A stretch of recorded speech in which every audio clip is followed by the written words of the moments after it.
Capitalism must die. A basic introduction to capitalism. What it is, why it sucks, and how to crush it. This is dedicated to all who seek a path to collective emancipation. Heartfelt thanks to my comrades, near and far, known and unknown. Contents. Page 7, Introduction by the Revolutionary Nucleus Leading INIP. Page 11, Purpose and Premises. Page 15, Part 1, Know the Enemy. Page 29, We're all middle class, aren't we? Page 41, The Vicious Economic Cycle. Page 71, The Commodity. Page 85, Why is capitalism so destructive? Page 93, An Imaginary Economy. Page 105, Marching Toward Fascism. Page 119, Guns, Television, and Other Forms of Persuasion. Page 127, Part 2, What is to be done now? Page 131, Eyes on the Prize. Goal plus strategy plus tactics equals political line. Page 139, The Fight of the Era, Capital vs. Labor. Page 153, Revolution in 3 Simple Steps. Page 157, Affirmation, Agitation and Propaganda. Page 165, Consolidation, Organization is Power. Page 179, Struggle. Page 183, Traps, Pitfalls and Dead Ends. Page 221, Conclusion. Extras. Page 227, 50 Ways to Prepare for Revolution. Page 233, Brief Definitions of Concepts. Introduction. From the publisher. INIP is a publishing entity for the popularization of theory that serves the interests of the working class in the struggle against capital. No theory, ideas, or definition of theory can exist outside class struggle. They are, in fact, determined and produced by class struggle. Even when those ideas and theories are initiated by individuals, they ultimately and objectively elevate to a class line. They articulate a class interest, for the sole purpose of class reproduction and advancement based on an alternative. Proletarian class consciousness is a crucial element of a revolutionary struggle, along with proletarian organization, and exists in dialectical relation with practice. Proletarian class consciousness is currently at an extreme ebb in most social formations, one aspect of an overall extremely unfavorable balance of forces in the current historical period. Corresponding to this, we are witnessing a widespread ossification and stagnation of proletarian revolutionary theory. Proletarian theory, with Marxism-Leninism as its foundation, has historically accomplished an objective in the consolidation and definition of proletarian theory, and simultaneously of a political line against the most antagonistic enemy of the proletariat, capital in the most advanced stage of imperialism.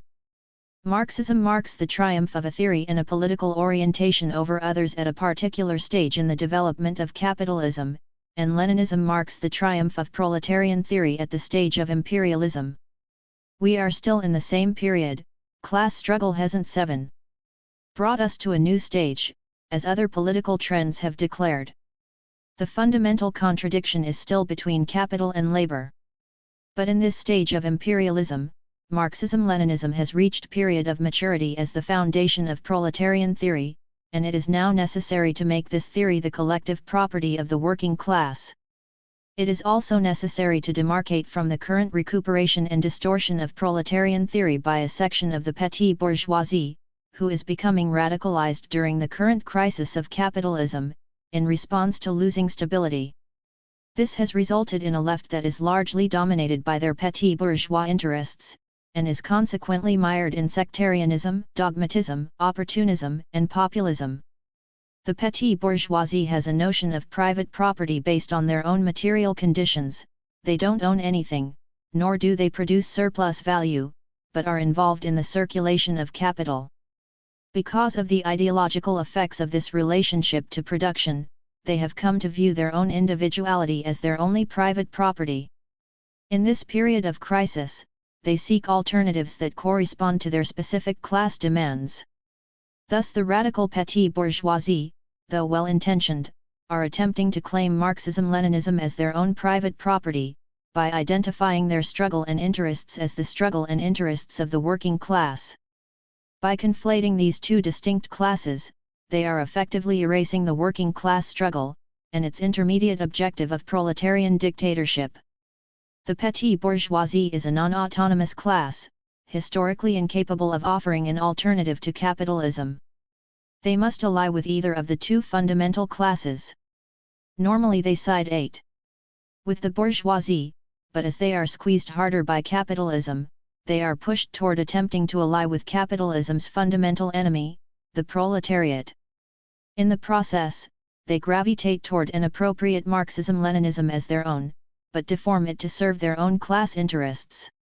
So in the final analysis their ultimate, underlying objective is for the reproduction of capitalism, not its defeat.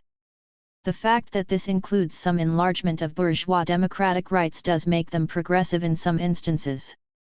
But overall, these tendencies and urges of the petty bourgeoisie are to the great detriment of the fusion of proletarian theory with working class struggle.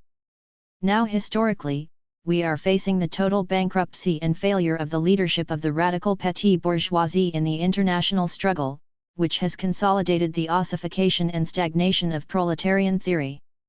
In contrast, we insist on the need for the working class to lead its own struggle, in its interests. Proletarian theory has been constructed in, and is a guide to, our struggle against capital.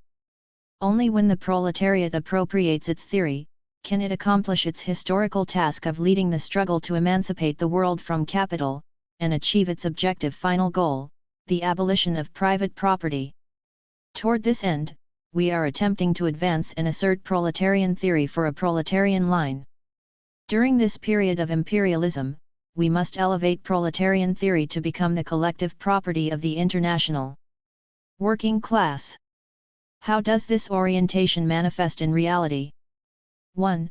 It simultaneously allows us to construct a proletarian alternative. 2. Proletarian theory/proletarian alternatives are in a constant mode of rectification and consolidation, based on the centralization of three elements: experiences, actual practices, and knowledge. This enables our class and its most advanced detachment to objectively learn from each other in the dialectical relation of theory and practice, for the validation of our theory and its constant development as a guide to practice. 3. All contributions, even contributions made by petty bourgeois intellectuals and revolutionaries, are the collective property of our class, the working class, to learn from, to demarcate from, and to unite with. 4. We dispense with sectarian labels identifying this theory with any particular individuals, and identify it instead as the theory of a class, forged in the struggle of the proletariat in its interests, to achieve its dual objectives, the defeat of capital, and the dictatorship of the proletariat.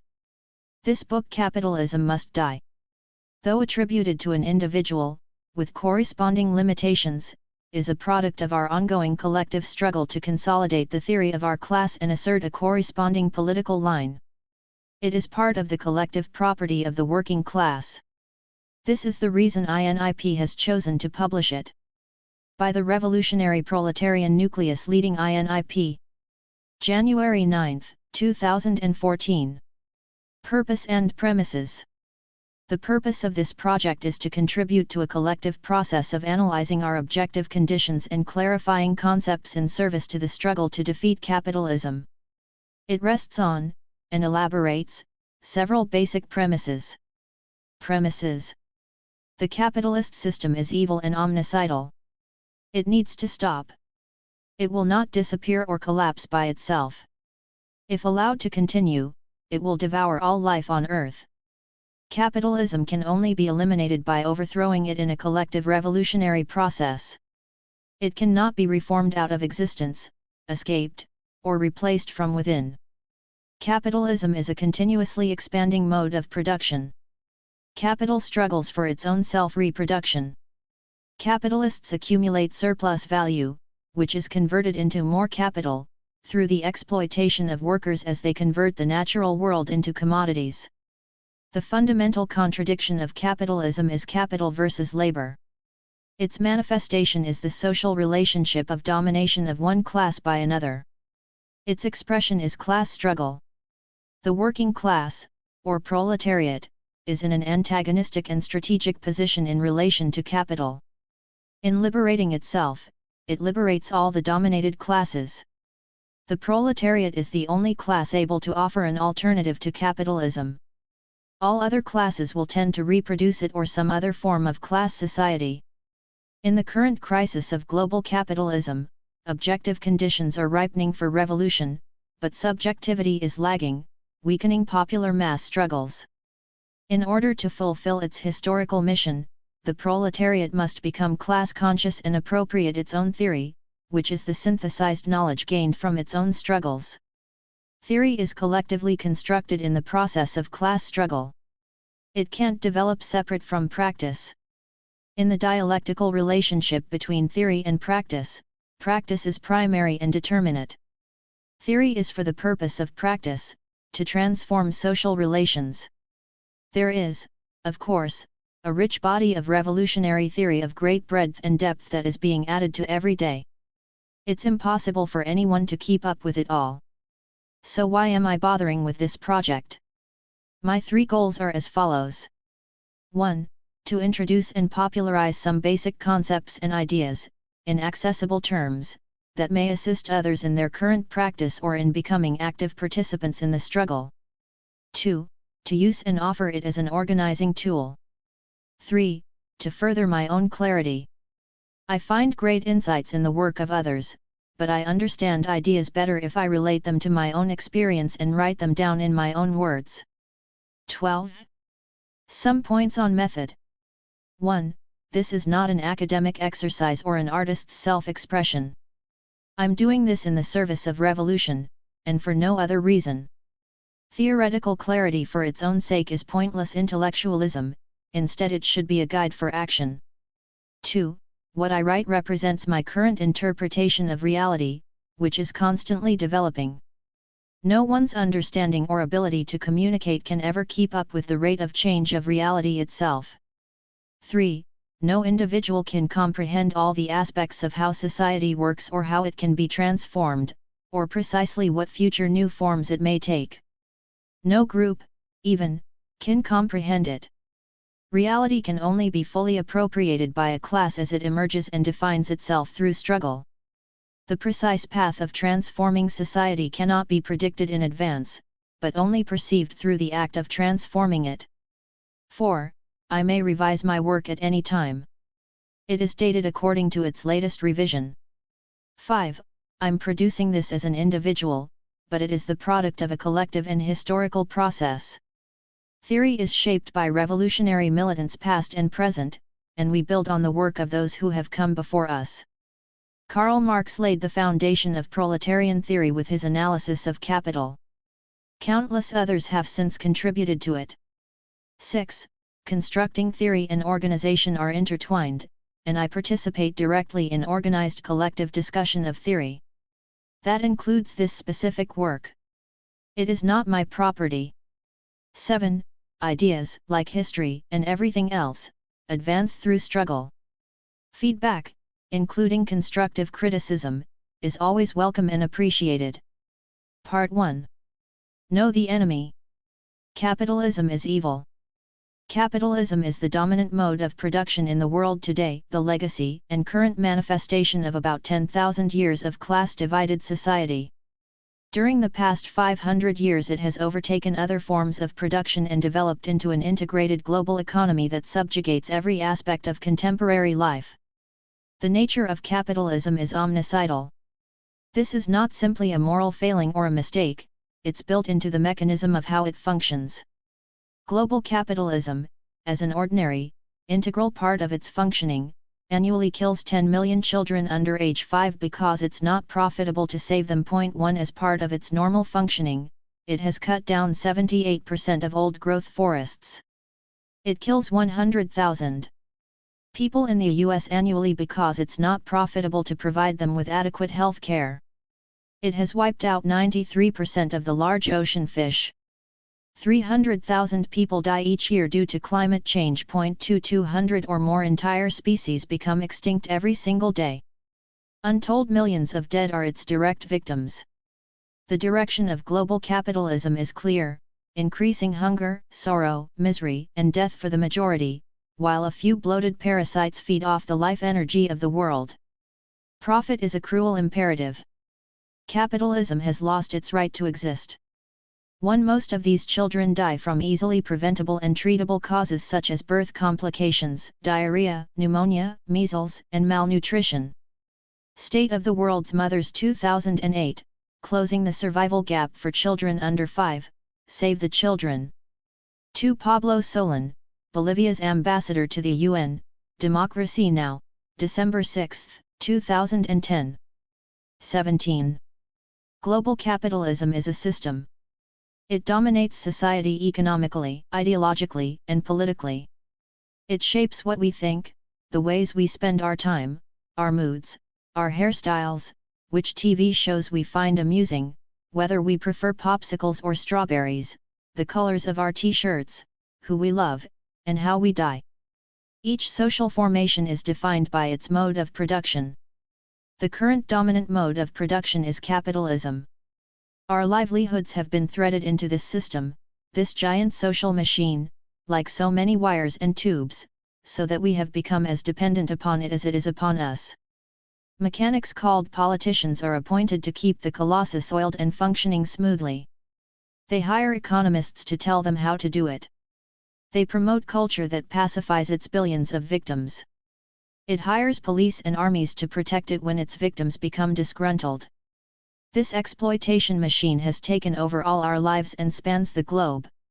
It converts human labor and the natural world into surplus value, in the pursuit of profit. A few people own it. The rest of us are its fuel. Its complexity has become a liability to itself, an abrupt simplification is imminent. It's about to downsize, hard. Some people hope and pray for its collapse.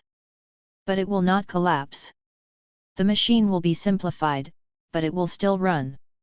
Unless we destroy it, capitalism will destroy the world. 18. 19. The class in power has many methods to enforce our obedience.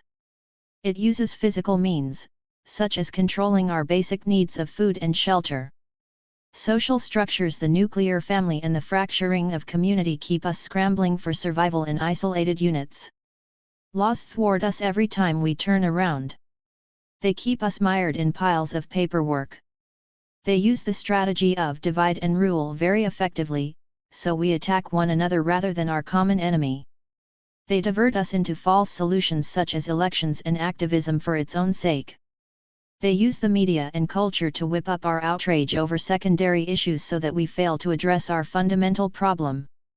They entertain, frighten, and lie to us. They overmedicate us, and poison us with chemicals so we feel like we're playing Russian roulette every time we eat a meal. They push religion as the Prozac of the masses, and high-tech toys as the meth. Their most dangerous weapon of all, which they employ freely, is their monopoly on violence. They attack us from all sides. To live in a system of domination is to live in a constant state of violence. Capitalism corrupts all social relations. It pulls everyone in a reactionary direction. It forces workers to compete against one another. This fosters sexism, racism, nativism, and nationalism. It also forces workers, in order to survive, to be situated in opposition to the natural world. This leads to loggers fighting environmentalists, oil drillers, and coal miners demanding more jobs, even though the effects of this production is to poison all of us and our families. It pits us against our own allies and puts us at war with our own selves. It has countless methods of manipulating and coercing us to serve them, our common enemy, instead. Because they create dependency, like addicts we throw away our long-term interests for short-term needs. Capitalists have deliberately, fiendishly, cleverly set up our lives this way. 20. They super-exploit some, like immigrants, and workers in the most dominated countries, so workers living in the imperialist centers can't compete. It's similar to the way capitalists dump grain to make small farmers lose their land. They set the price, and divide us from our own livelihoods. We are led to blame the wrong people for this, to create enemies out of fellow victims. Emancipating ourselves from this global nightmare must be our highest priority. Everything we do must serve this goal. Capitalism has a beginning, a long and complicated trajectory still in process, and an end that has yet to come. We need to help bring the end into being. It won't go away by itself. For decades, a serious weakness in the struggles for social change, including the environmental and social justice movements, has been a lack of understanding of the true nature of the system that we live under, and its economic, political, and ideological components. This has resulted in an inability to name capitalism as the problem. Instead, we often hear vague populist terms like the 1%, the rich, banksters, and greedy corporations.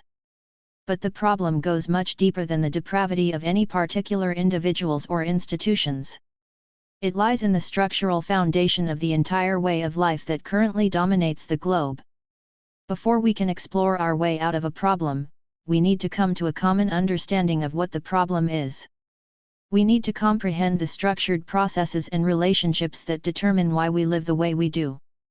We need to describe how the system arose and developed, and how it functions, before we can define a political line capable of undermining it and hastening its end. Though we live enmeshed within capitalism, many people don't know what it is or how it actually functions. We have to understand why it's structurally impossible to reform, so that we can deal with the necessity and our responsibility not to fix it but to do away with it, and to figure out all that will entail. Because of rapidly worsening global warming and the total toxification of the environment, we may in fact be the last generation with the opportunity to do this. Any form or mode of production converts natural materials into new value. Capitalism is a particular mode of production that not only produces new use value, but in that process it also produces surplus value, which is embodied in commodities. Surplus value is the result, the residue, of the exploitation of labor. It comprises a portion of the commodity's exchange value, making it profitable to sell. Though our entire society has been structured around obtaining it, it's rarely discussed. We will define and examine it in the upcoming section on commodities. Under capitalism, one section of people, a small minority comprising an economic class, dominates all others. They are called the capitalist class, or the bourgeoisie. The capitalists monopolize the means of production. Others are forced to sell their labor power to survive. The working class produces everything in society, while the capitalist class privately appropriates the products of their labor. Economic class divisions emerged roughly in tandem with agriculture and the ability of social formations to accumulate surpluses of necessities. The foundation for these divisions existed even earlier than this, in trade between different social formations, and the gender-based division of labor. From the beginning, class-divided economies have been organized around the private appropriation of accumulated wealth, accomplished through the production of storable, exchangeable goods, salt, spices, grains, cloth, furs, and so on. Under capitalism, these goods have assumed the commodity form, and that exchange value has become distinct from use value. Brief definitions. Social formation, a coherent group system that reproduces itself in a constant dynamic of construction and destruction. It is comprised of the total ensemble or matrix of all its internal contradictions, its structures, processes and relationships. A social formation is defined largely by its dominant mode of production. Mode of production, the way a social formation is organized to reproduce its own relations of production and productive forces. There are many variations of several basic types. Subsistence-based, slavery, feudalism, capitalism, socialism, communism, anarchism. Forms/stages of capitalism. Colonialism, imperialism. These are extremely brief and limited abstract concepts, theoretical models which are distinct from historically specific realities. No social formation can be a pure form of one type, and each social formation is different. As different modes of production become dominant, they don't automatically erase the previous modes, each contains the seeds of the future and elements of the past. They exist in constantly shifting proportions and potentialities. A mode now in decline can later become dominant once again. Some of these are slightly more elaborated upon in the last section, brief definitions of concepts. We're all middle class. Aren't we? A common conception of economic classes is that they are determined by income, rich, middle class and poor. The majority in the US thinks of themselves as middle class, whether or not that's true even within this erroneous framework. This sociological approach to class is promoted by capitalists, because it hides the relationship of domination that actually exists. We can't destroy a system when we don't understand its structure and our place in it. It's impossible to defeat a dominating class if we don't even perceive them as such.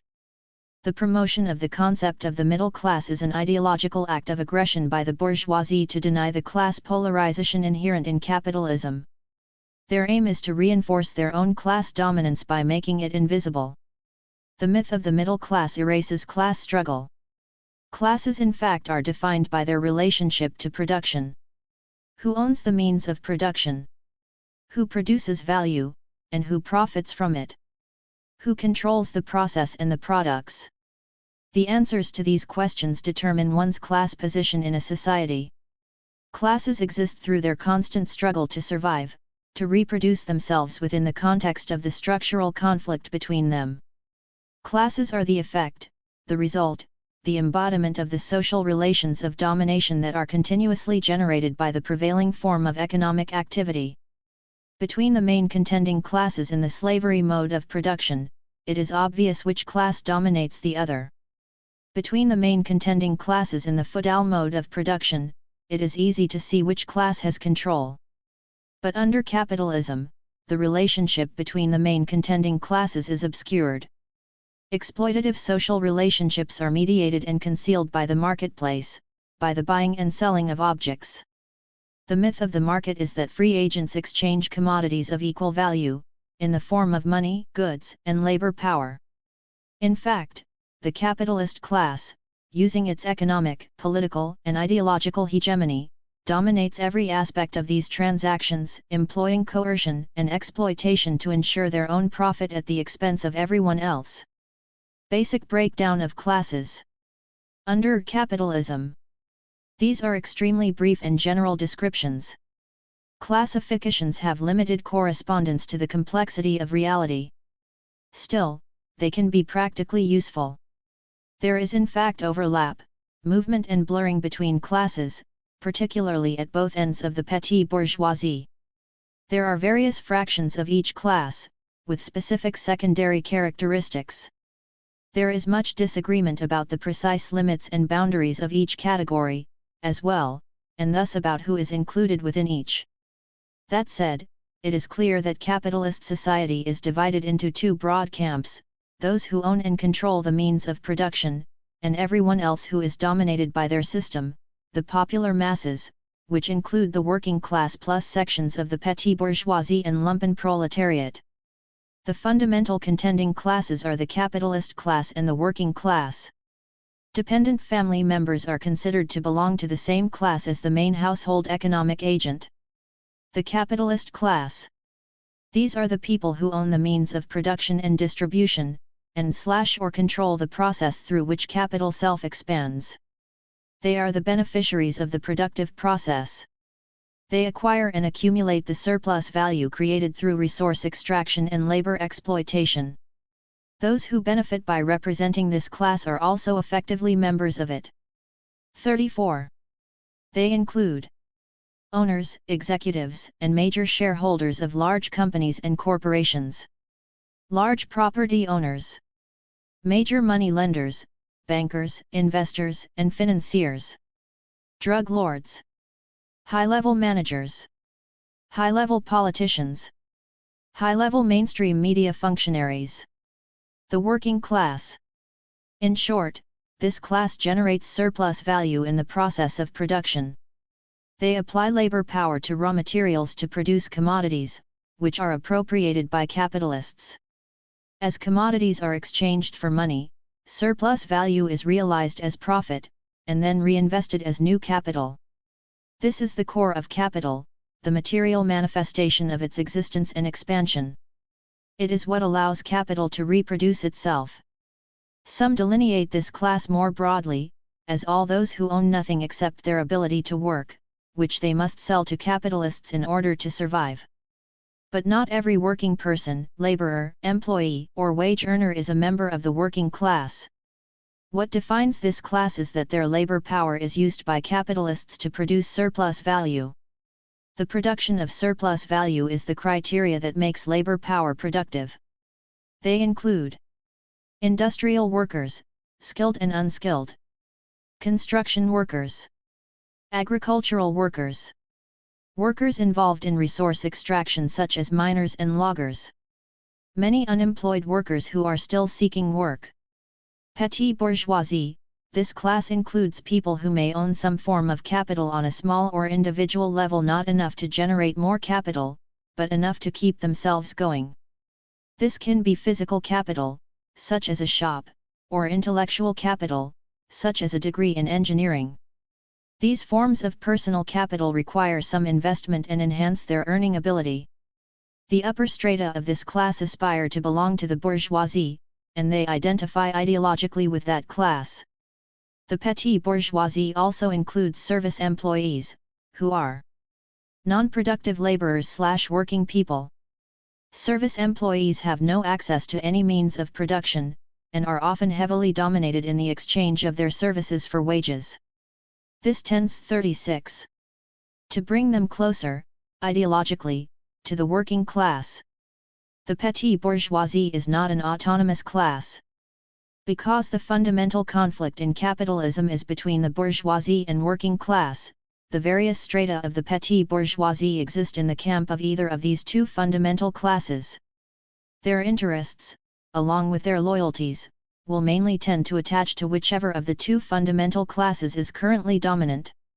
This is the case with even the most discontented and radicalized sections of the petty bourgeoisie, who may resist the effects of capitalism, but are not able to fundamentally challenge its existence.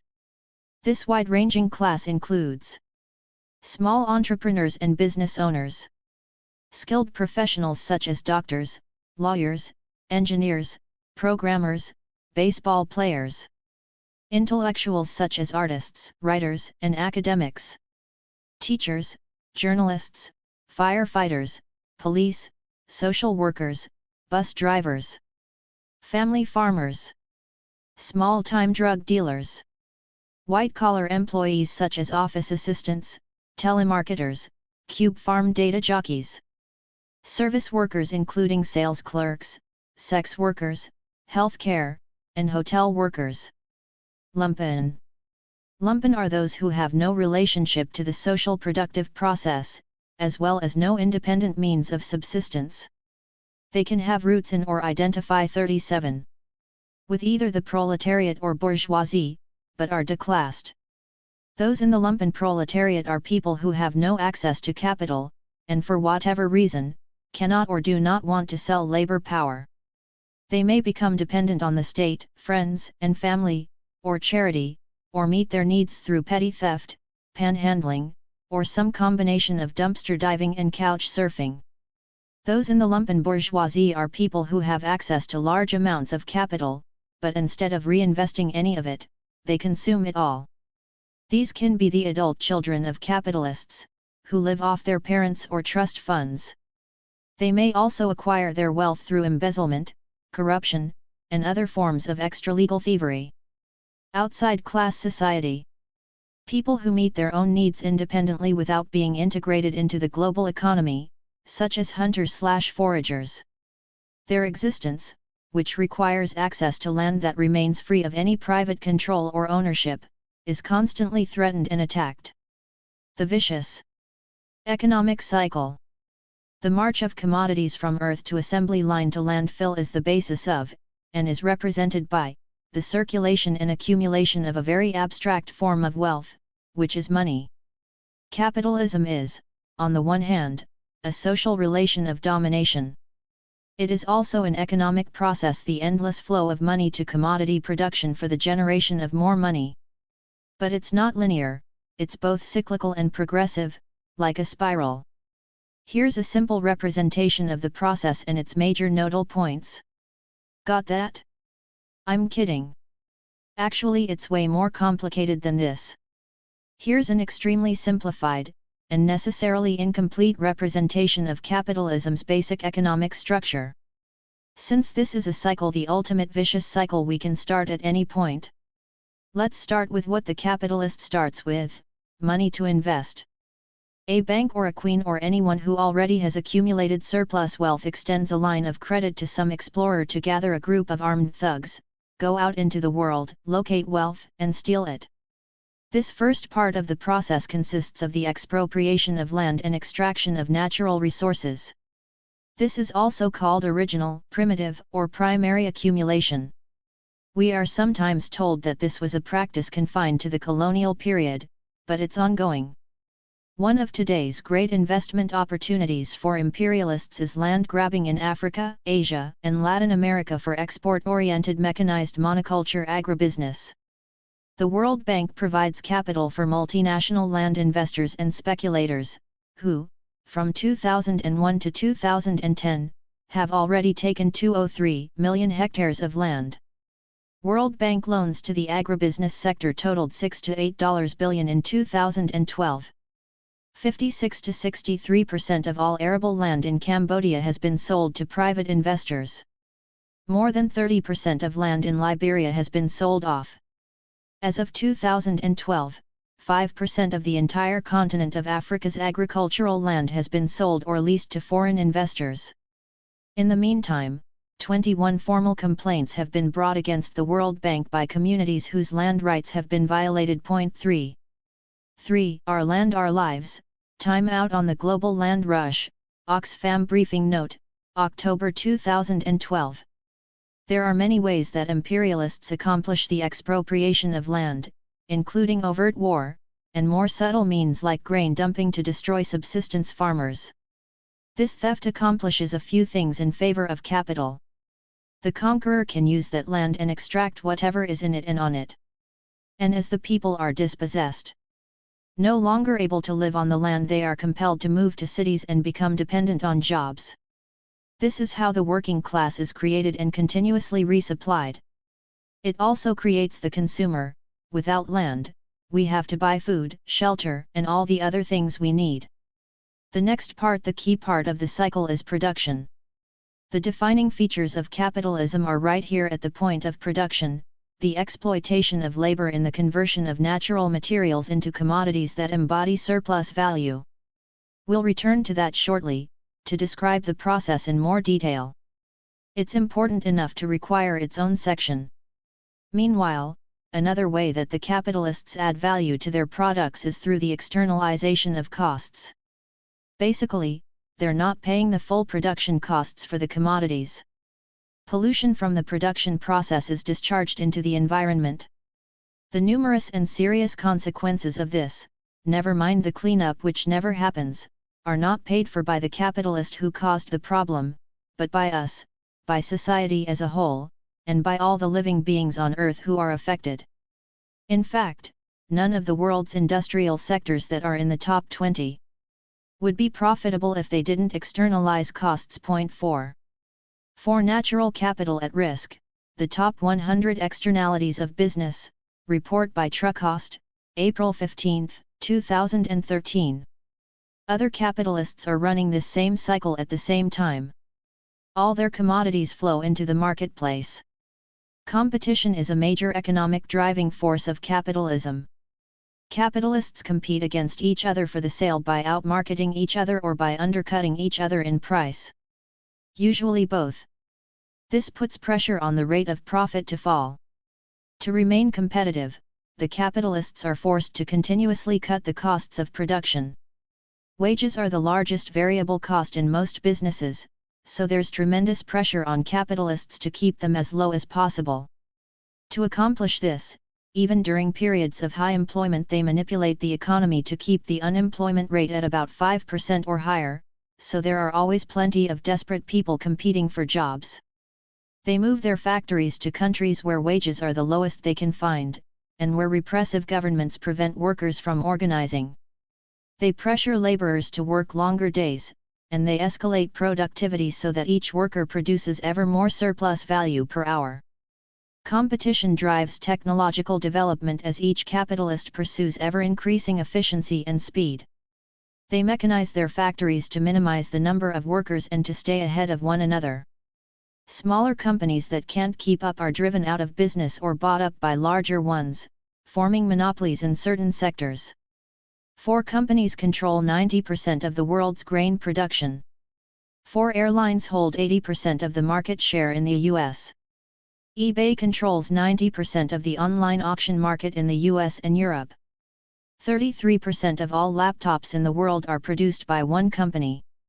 A single firm, epub InBev, produces nearly 25% of the world's beer. U.S. company Anheuser-Busch was acquired in 2008 by InBev, which was a merger of Interbrew and Ambev. Along the way, InBev also picked up Labatt, Fugenstrin, and several Latin American firms. Anheuser-Busch even on its own was infamous for its public threats to lower its prices below any other company that attempted to undercut them. This was a very effective tactic to keep beer prices elevated overall. Market power paves the way for monopolies to employ various means to control prices, to counteract the tendency of the rate of profit to fall. So while the local hardware store is failing, large oil companies are making more money than ever. The surplus value created in production is locked inside the commodity until the moment of consumption, when it's released as profit. When you plunk your dollars down to buy the hairdryer or the box of frozen waffles, the capitalist's goal is realized. Now we run into one of capitalism's major contradictions. In order to make a profit, capitalists must exploit workers, in other words, pay them less than the value of the commodities that they produce. So, there will always be more total value on the market than what can be paid for by the domestic population. When markets become saturated, this causes what's called the crisis of overproduction. There's too much stuff, and the people will never be paid enough to buy it all. The goal of each individual capitalist is to maximize profits, in other words, to accumulate as much surplus value as possible, to reinvest as new capital. But for the system overall, too much surplus value causes problems. It can't all be absorbed back into the economy. What do they do with it? They can't just leave it lying around to depreciate, they have to put it to work somehow. A portion of surplus value is siphoned off for personal use by capitalists, to furnish extravagant lifestyles with excessive salaries and bonuses. Some surplus value is simply thrown away, eliminated through waste, wars, and so-called international aid. The latter two also function as centers for creating even more profit, which they are compelled to pursue, but which also exacerbates the overall problem. They desperately ramp up the level of consumption with infoscions of credit, basing the consumer economy on debt. They issue loans like crazy, even while knowing they can't possibly ever all be paid off. Of course, this creates bubbles and instability, which grow progressively worse. They must continuously force open and seize control of more markets. This is one of the driving forces for imperialism. When more than one country does this, major inter-imperialist conflicts ensue. This rivalry, not any sort of moral issue, was the cause of the two major inter-imperialist wars of the 20th century. So imperialist war both captures markets and destroys excess product. It's capitalist multitasking. Back at the start of the economic cycle, the surplus value has to be reinvested. Only through expansion can each company gain a competitive edge over all the others. For capitalism as a whole to function in a reasonably stable way, for capital investment to be worthwhile and for everyone to stay ahead of their interest payments, it must grow at least about 3% annually. So the cycle goes around again, but bigger. In the next turn, they must extract more raw materials, exploit more labor, manufacture more products, generate more waste, make more profits. Growth is not just linear, because each turn of the cycle is on top of a greater quantity than the time before. Continuous growth isn't easy. We see economists and politicians on the news all the time trying to figure out how to keep it going. But as economies become saturated, there's less opportunity for profitable investment. So they have to invent ways to turn more things into profit generators, invading us through privatization and assigning monetary value to every aspect of our lives, from our emotions to genetic material. The commodity. So, now we'll define what a commodity is, and examine how surplus value is produced. Here, on the next page, we have the commodity. The capitalist has already acquired the means of production through previous cycles of expropriation/dispossession, extraction, unequal trading, and exploitation. Primitive accumulation continues to be the way raw materials are acquired. Basically, this means capitalists or their proxies invade, tear up the land, and abscond with whatever can be turned into something to sell. If it's not a group of thugs armed with guns, then they're armed with laws, money, or other persuasive extortion techniques. Capitalism's early form was mercantilism, a method of accumulating profit through unequal trades. This became start-up capital for the development of industry. The capitalist in our current example already possesses the means of production, which is the congealed surplus value from previous cycles of exploitation, continuously becoming available to be reinvested as capital. The worker, who possesses or controls no means of production, must sell her or his labor power to the capitalist. This labor power, which will be used to produce commodities for the capitalist, is itself sold as a commodity. The price is not based on the value of the commodities it will be used to produce, but roughly on the cost of its own production, the worker's subsistence and reproduction, the replenishment of the class. But because of heavy capitalist and/or imperialist domination, workers are often compelled to accept sub-survival wages. During the working day, the worker produces more value than the amount of wages they receive.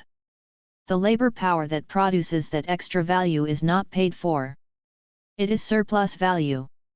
In our example, let's pretend that wages are $50 a day, and that the other costs associated with production, the materials and the depreciation of machinery, rent for the factory and other inputs, are also $50 per day, which adds up to $100 of total costs.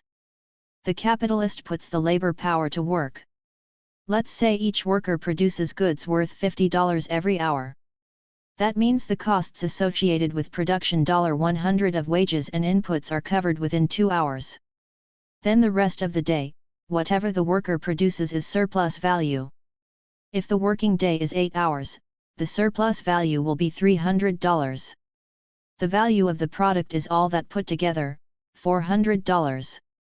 The fact that the capitalist owns the means of production is used to justify that the worker has no legal right to keep the product, so the capitalist takes everything that the worker produces. The amount of wages and of surplus value is contested, determined by class struggle in all fields of social relations. The capitalist then sells the product at its value. The surplus value is already in the product, generated in the process of production itself. It's realized at the point of sale, as profit. If it's bought by a retailer, an additional amount is added on to the final retail price. This is not additional surplus value, but instead is the imposition of an unequal exchange between the merchant and the customer. The customer is paying more than the actual value of the commodity, because of the greater market power of the retailer. If the retailer is a monopoly, it can use its market power to dominate capitalists, to set its purchase price below the actual value of the commodity. This is one manifestation of imperialism, a way that surplus value is extracted from dominated countries. This puts pressure on the capitalist, who in turn intensifies pressure on the workers. Often, their wages are pushed extremely low, barely more than nothing. We see this practice of super-exploitation being perpetrated by giant multinational retailers such as Walmart and Gildan. Why is capitalism so destructive? 85. The problem is not the greed of individual capitalists. It's structural. Capitalists are merely social agents who fill positions that are required and generated by capital as it reproduces itself. Capital has motion, necessities, a life of its own. Capitalists, the stewards or servants of capital, are compelled to maximize surplus value by whatever means necessary. Capitalism is currently facing a convergence of crises, of overproduction, financial instability, and ecological catastrophe. Yet they can't ease up on production, but continue to forge ahead. It reaches such irrational proportions that in China, there are 12 to 24 massive cities built each year that have no people living in them. 5. At the same time, not coincidentally, 80% of that country's rivers no longer support aquatic life. Industrial/extractive expansion is causing global, terminal ecological crisis. We already have radioactive rain, methane plumes, runaway wildfires, superstorms, rising seas, shrimp without eyes, and tap water that can be lit on fire. If unchecked, pollution, water shortages, nuclear radiation, soil depletion, global warming and geoengineering could wipe out all life on Earth.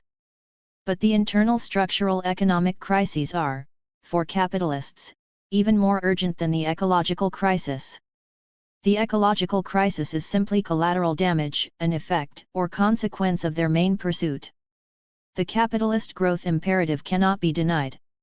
5. China's real estate bubble, 60 Minutes, March 3, 2013. It seems obvious, but few admit, you can't have infinite growth on a finite planet. Today the crisis of overproduction has become acute and the system is maxed out. It's reaching the end of all physical limits. Capitalists are desperate to find profitable places to invest their money, which is rapidly accumulating with nowhere to go. In 2010, David Bianco, the head of U.S. equity strategy at Bank of America, said, "Cash is piling up faster than companies can figure out what to do with it." In 2011, U.S. corporations were sitting on $1.6 trillion in cash. Tycoons like Warren Buffett and Bill Gates expressed the desire to be taxed, and dumped billions of dollars into charitable foundations. Of course, philanthropy generates big profits, so the system ends up further saturated, but it also opens up additional investment opportunities. Oh, you thought the purpose of philanthropy was to help people? How cute! Extremist, destructive industrial practices are quickly becoming their only options, like railway expansion to transport tar sands oil to Texas refineries, fracking for natural gas even when it contaminates groundwater and causes methane-spewing earthquakes, strong-arming the entire world into accepting genetically modified foods, and expanding nuclear power plants with no clue about where they're going to store the radioactive waste. It might be tempting to hope that capitalism will collapse on its own. Unfortunately, the system isn't going to smash itself. Capitalism in crisis becomes even more ruthless. They no longer even bother to keep up the pretense of caring about the future. Resource depletion and natural disasters aren't problems for capitalists. In fact, scarcity makes prices and profits soar, and catastrophes are huge investment opportunities. The only panic that a capitalist feels when contemplating the melting of the Arctic is that he won't get to the newly uncovered oil first. They don't care where they get their energy, as long as they control it all. The system is dynamic, adaptable, and infinitely ruthless. Capitalism will ultimately destroy itself, but only when it's destroyed all life on the planet, which is too late to matter. Until then, capitalism is all about breaking through limitations. That's what it always does. There is no escape from our need to crush it now, while we still have a living planet to save. An imaginary economy. Capital, having saturated the globe, has expanded beyond physical limits. Increasingly, capitalists have been busting through the overproduction problem by bypassing the production process altogether. As industrial production has surpassed the capacity of world markets to purchase and consume its products, the pressure of too much capital to invest has forced governments to relax regulations and allow more fictitious value into their national economies, leading to the current global dominance of the financial/investment sector. There has been increasing conflict within the capitalist class over the character of current and future growth, concrete surplus value extracted from labor power on the one hand, versus, on the other hand, inflated forms that are increasingly unstable. Money makes more money through debt, deficits, speculation, arbitrage, and by simply printing more of it. This seems to throw production along with workers and consumers out of the equation. They don't appear to need us so much anymore. This is reflected in our high unemployment rate and falling incomes. In the US, mainly due to automation, 6 million US manufacturing jobs vanished between the years 2000 and 2011. Also, the relative proportion of finance capitalism in the US economy has increased. From the mid-1940s until the early 1980s, about half of all corporate profits were obtained through manufacturing, and less than 15% through finance. By 2007, the U.S. financial sector had grown to 1.8 times the size of the manufacturing sector. 0.6. Still, the industrial output of the U.S. has not declined in total, though it has fallen relative not only to finance but also to other countries, which are growing at a faster rate. A decade ago, U.S.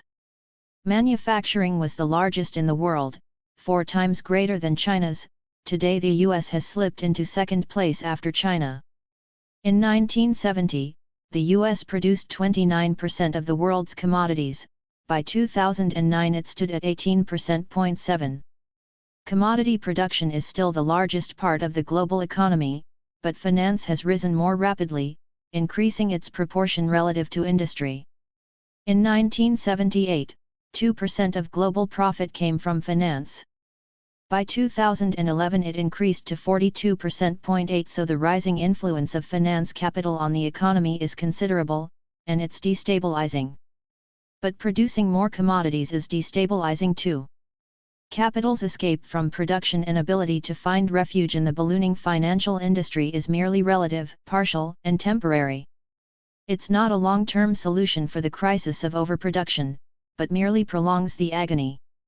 The massive amounts of money pouring into stocks, commodity markets, bonds, credit, currencies, real estate, and other instruments of speculation causes great instability as the amount of fictitious value in the economy increases. As gamblers begin to acknowledge that their holdings are artificially inflated, that there's nothing underpinning them but bad debt and toxic assets, the bubbles inevitably crash. Financial crises occur as these worthless assets are dumped en masse. After prices collapse, the risks once again become attractive and buying begins anew. Each turn of the cycle generates more fear and greed than the one before. Financial collapse has happened many times before, and it will again. It causes chaos and shakeups. Business interests large and small fail, increasing the suffering of the majority of people who are trapped inside and dependent on the economy. For the sector of the capitalist class that favors the lower risks of industry, a catastrophic financial crisis could be an opportunity to restructure the system in its favor, weaken the hegemony of finance capital, and strengthen the role of manufacturing. An economic reset to a lower level could spark a new round of the accumulation process, based more solidly on the production of material commodities that contain real surplus value, on which their entire economy ultimately rests. Growth based on real, concrete value can fundamentally only be achieved by constantly increasing the rate of exploitation. To this end, industrial capital is using financial crisis, high unemployment, inflated food and energy prices, and global structural adjustment measures, to put tremendous pressure on an increasingly desperate working class. Their aim is to force workers to accept the sub-survival wages and atrocious working conditions that come with these industrial jobs. Factoring in the costs of transporting goods, the wages of workers in China and the US are moving toward parity. We are already seeing some gestures toward a resurgence of domestic production in the US, but reset at a lower level. These won't be union jobs allowing decent living conditions, and forget getting enough work hours to qualify for health care. Watch for more right-to-work states, and even US free trade zones and the elimination of the minimum wage. They'll tell us these are unfortunate but necessary temporary measures to help us through tough times. Meanwhile, governments attempt to regulate and stabilize the spiraling global economic crisis by doing everything possible to stimulate economic growth of any kind. This is extremely difficult and complex. The crisis of faith in the financial sector impacts industry too, because the two forms of capital have become so intertwined. When one receives medicina, the other suffers side effects. Industry has come to depend on credit at every step, to capitalize itself, to operate, and to facilitate the consumption of goods. Plus they've become extremely dependent on the inflation of the speculative value of their companies, their stock price. Cycles are becoming more volatile, credit dries up, then pressure builds until it must be released again into the economy, but these measures must be ever more extreme, which undermine the system overall even more. As industrial capital declines relatively in power, and the financial sector experiences ever more volatile boom and crash cycles that reverberate through the global economy, banks have fewer options they can exercise in response, because they've already implemented whatever they can do to facilitate growth. These current forms of capital are reaching their ultimate limits. To deal with their economic dilemma, capital has begun to be increasingly diverted into private/state hybrid enterprises. This is a way to force more commodities into the economy and to increase production for its own sake. These enterprises include wars, foreign so-called aid, geoengineering, disaster response, and government subsidies. In addition, there is an increasing flow of public funds to private hands through the privatization of public institutions, and the creation of ever more toxic new needs. As public social services are cut under austerity programs, public/private partnerships in the form of NGOs are proliferating. The state will mandate and/or partly fund the masses' increased involuntary consumption of all of these through our taxes, through legislation such as Obamacare, and through increased numbers of people being forced into institutions of various types. 107. As capital puts increasing pressure on wages while profiting off the warehousing of populations, the working class will be pushed into virtual slavery through prison labor and work for food arrangements. State control over production and over the allocation of resources, in conjunction with privately appropriated profit, plus the socialization of losses, is an economic aspect of fascism. Slave labor is another aspect. This trend is still emerging but is gaining strength. It is being attacked by some sections of capitalists for now, while at the same time they are competing to enter it, and are pushing for its expansion in order to ease their own entry into it. They recognize it as one of their only options of survival as capitalists. There is an intensifying contradiction in the economy overall between short-term and long-term viability, and there's a need for a major shift in how capital reproduces itself. In the current conjuncture, capitalism must destroy toxic value and restructure the whole economy. In this painful transition, their long-term needs as a class clash with their immediate imperatives as individual competing capitals/blocks. Some will not go along with this voluntarily. The internal class conflict between industrial and financial sectors will likely continue to intensify. It may even break out into civil war, pressing a divided population to fight for the different fractions of the class that dominates them. Obama is doing his best to manage the immediate conflicting needs of different blocks of capital as he implements policies that lay the basis for the long-term viability of the system, putting in place the political and economic structures for fascism and facilitating the transition of capital investments into alignment with it. The fact that he's a Democrat encourages the compliance of the masses, directing their demands into channels that will benefit capital as a whole and closing off all other options. Until a real alternative becomes available, they're trapped between politicians who pay lip service to their needs while crushing them, and others who openly don't care about them at all. It may seem irrational that capitalists can't work together to solve their common problems without all the drama and crisis. Instead of converting the last remnants of the natural world into junk, killing not only us but also themselves and their own children in the process, why can't they invest their extra wealth in positive projects such as land rehabilitation? Instead of going to war with themselves over the best way to accumulate profit, why not meet the people's basic needs so they don't revolt? Capitalism seems to make no sense when you look at it as a non-capitalist. Yet it has its own internal logic because individual capitalists are driven by competition. Their gain is someone else's loss, and vice versa. They face tremendous, relentless pressure to choose immediate short-term profits even over their own long-term survival.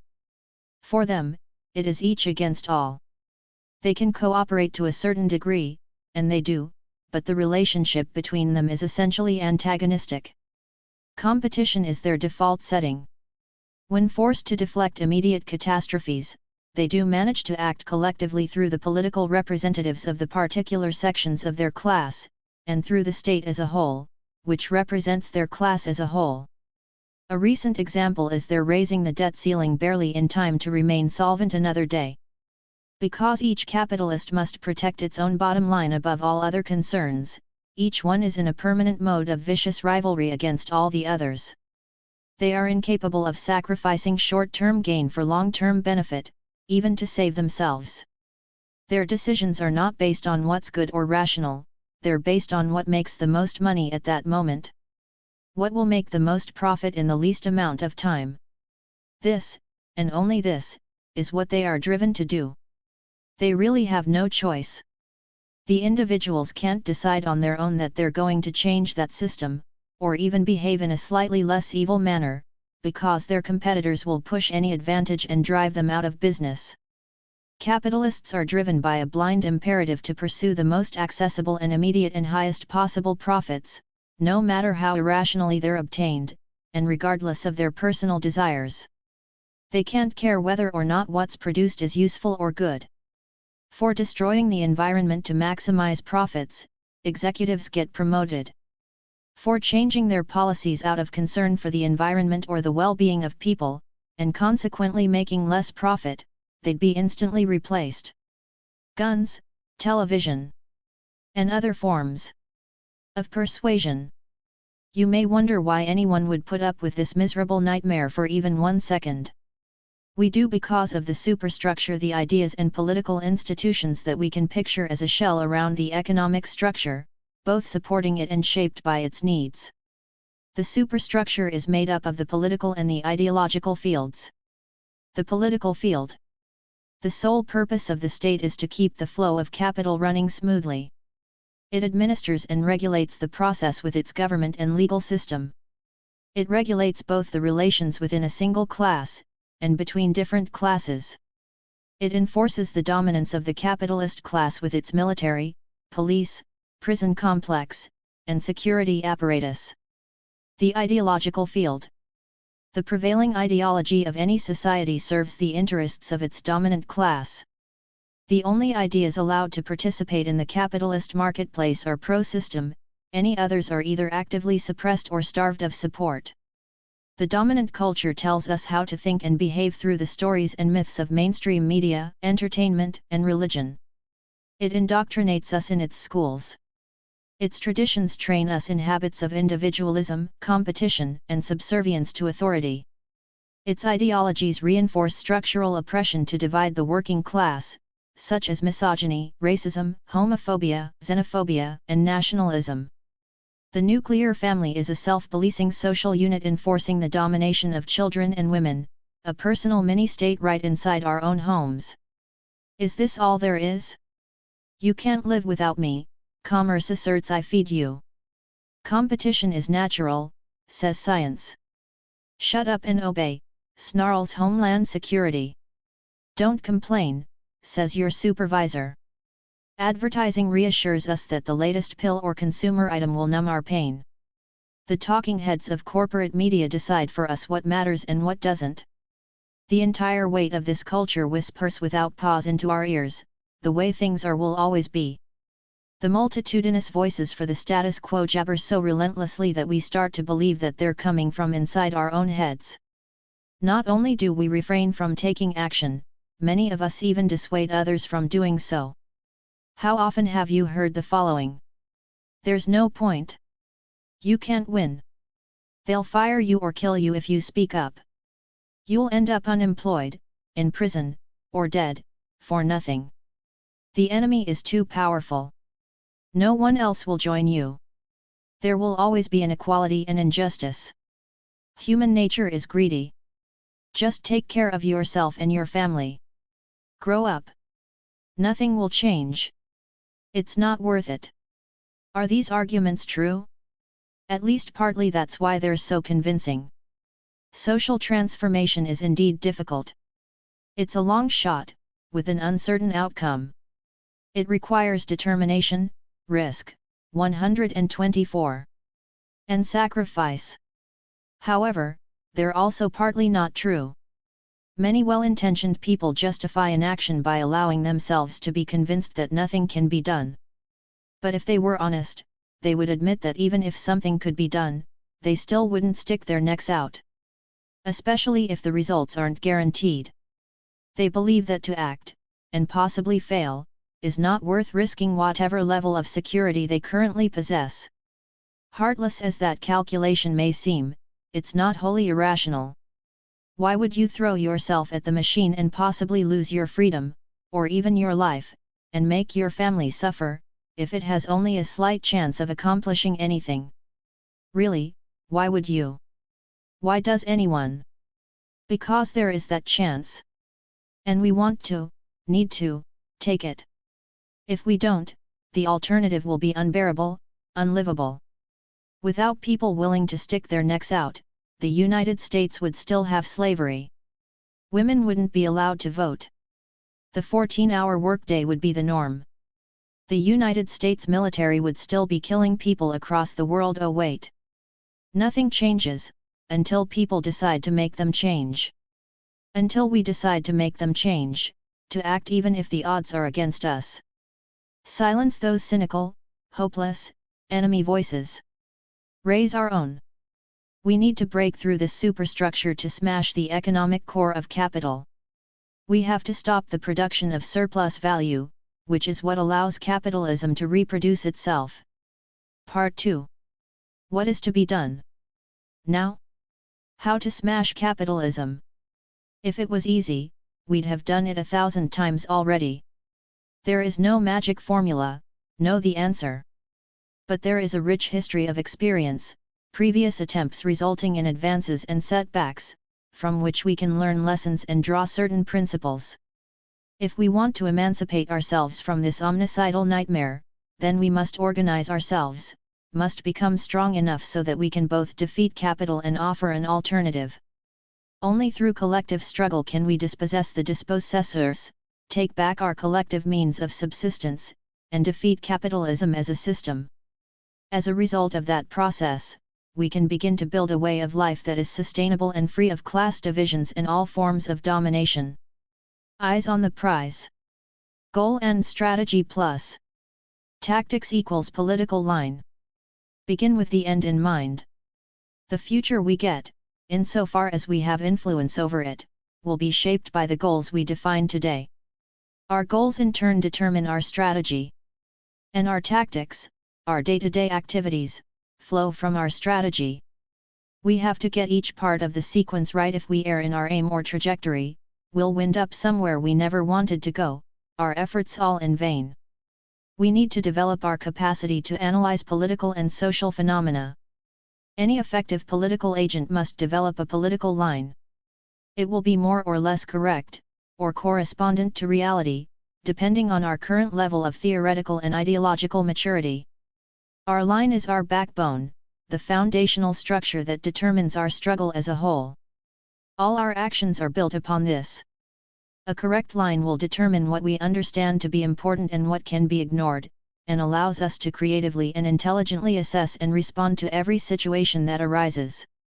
Without a correct line, we'll make repeated mistakes and waste our time and energy with a multitude of diversions. A correct political line doesn't arise spontaneously in anyone's mind, and it can't be absorbed simply by reading political theory. It is developed collectively over time and through discussion and practice. It's a never-ending process. There is always more to learn, and deeper levels of understanding to be achieved. It spreads in all directions through exchanges between people.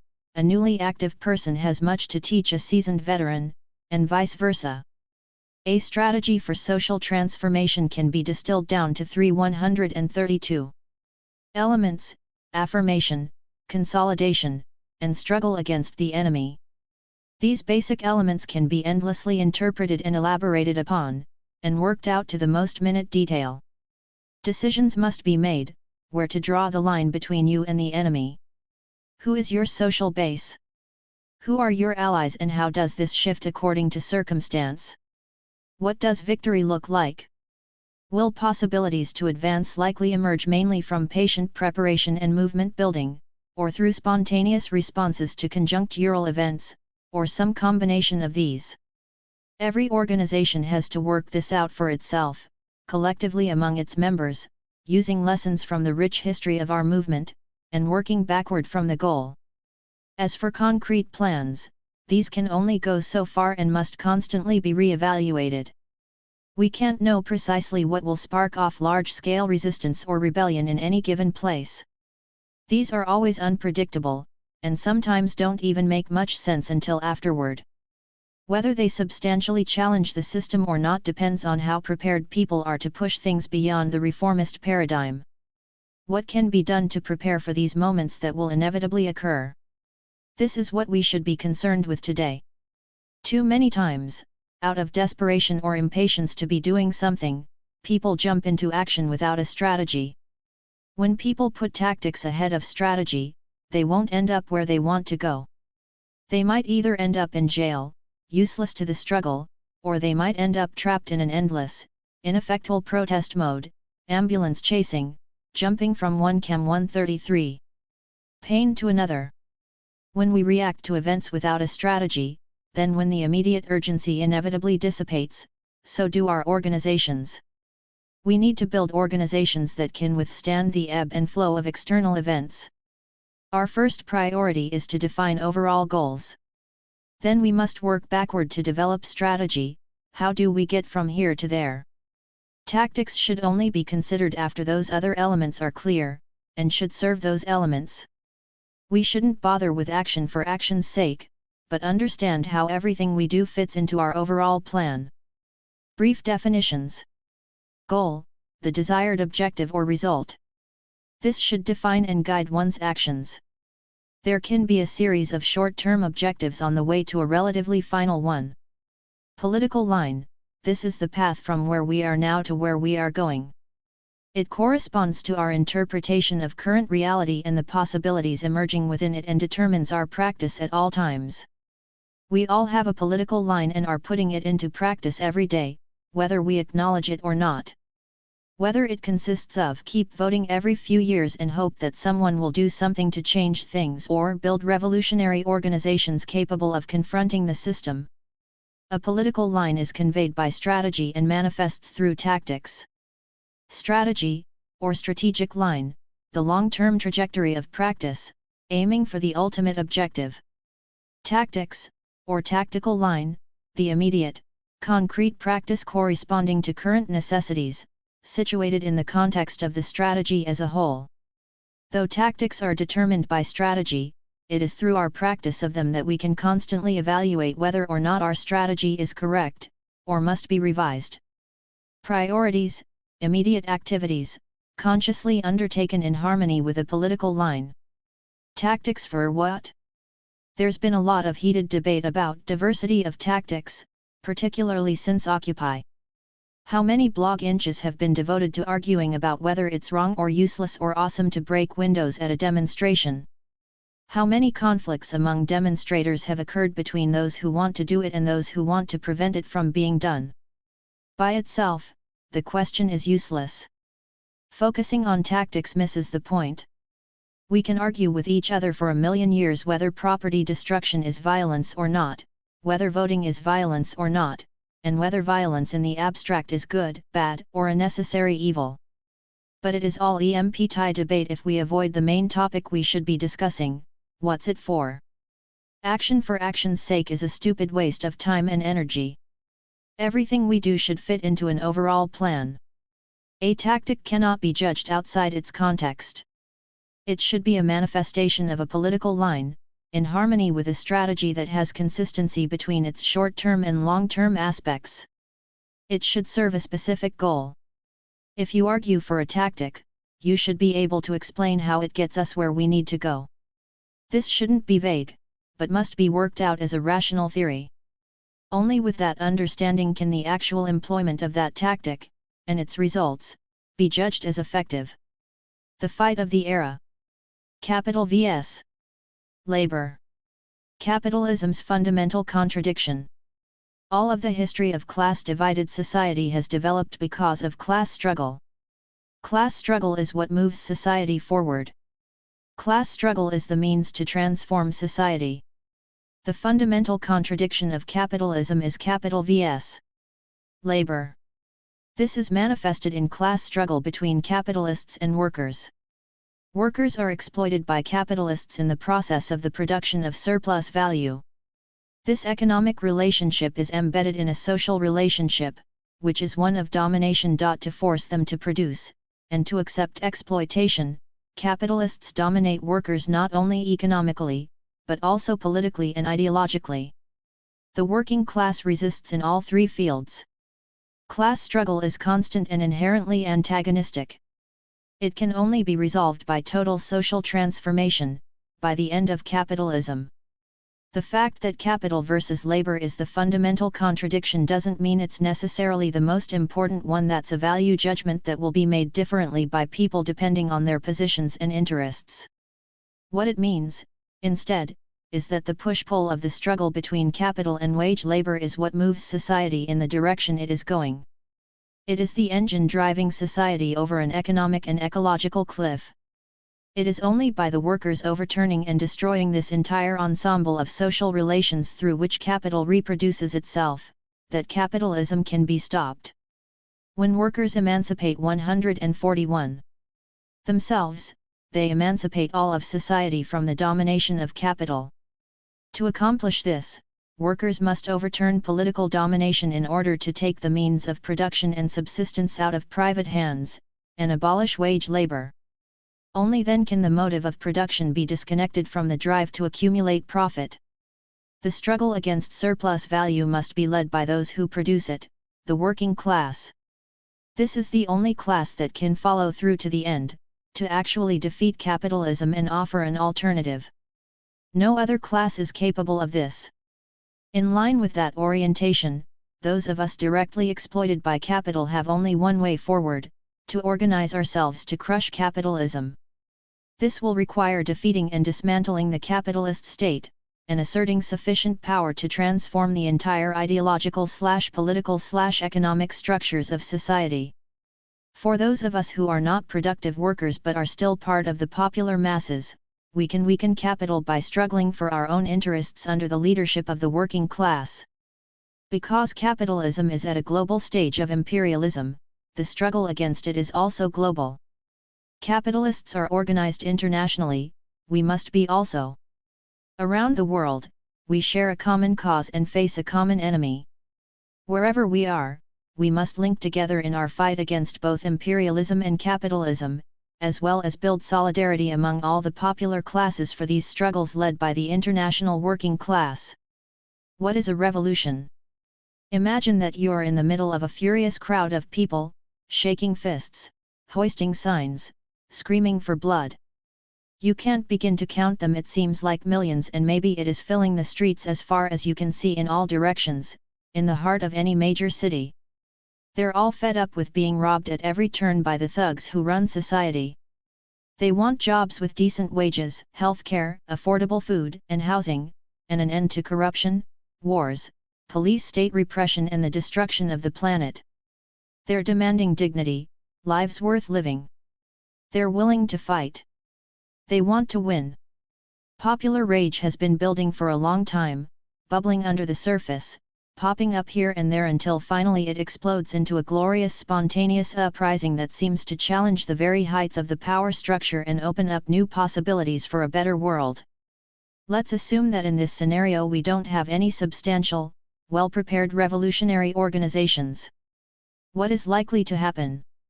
If the people's mobilization is strong, determined, and persistent, and if increasing social disorder threatens to bring the economy to a halt, then the political party in power may step down. Yay, victory! Or is it? Who steps in? The other major party, not significantly different. 144. From the first? An organized reactionary or right-wing formation that leads us down a road we haven't bargained for. The military or some fraction thereof. None of these options would improve things, on the contrary, they'd drag us further along into horrors unknown.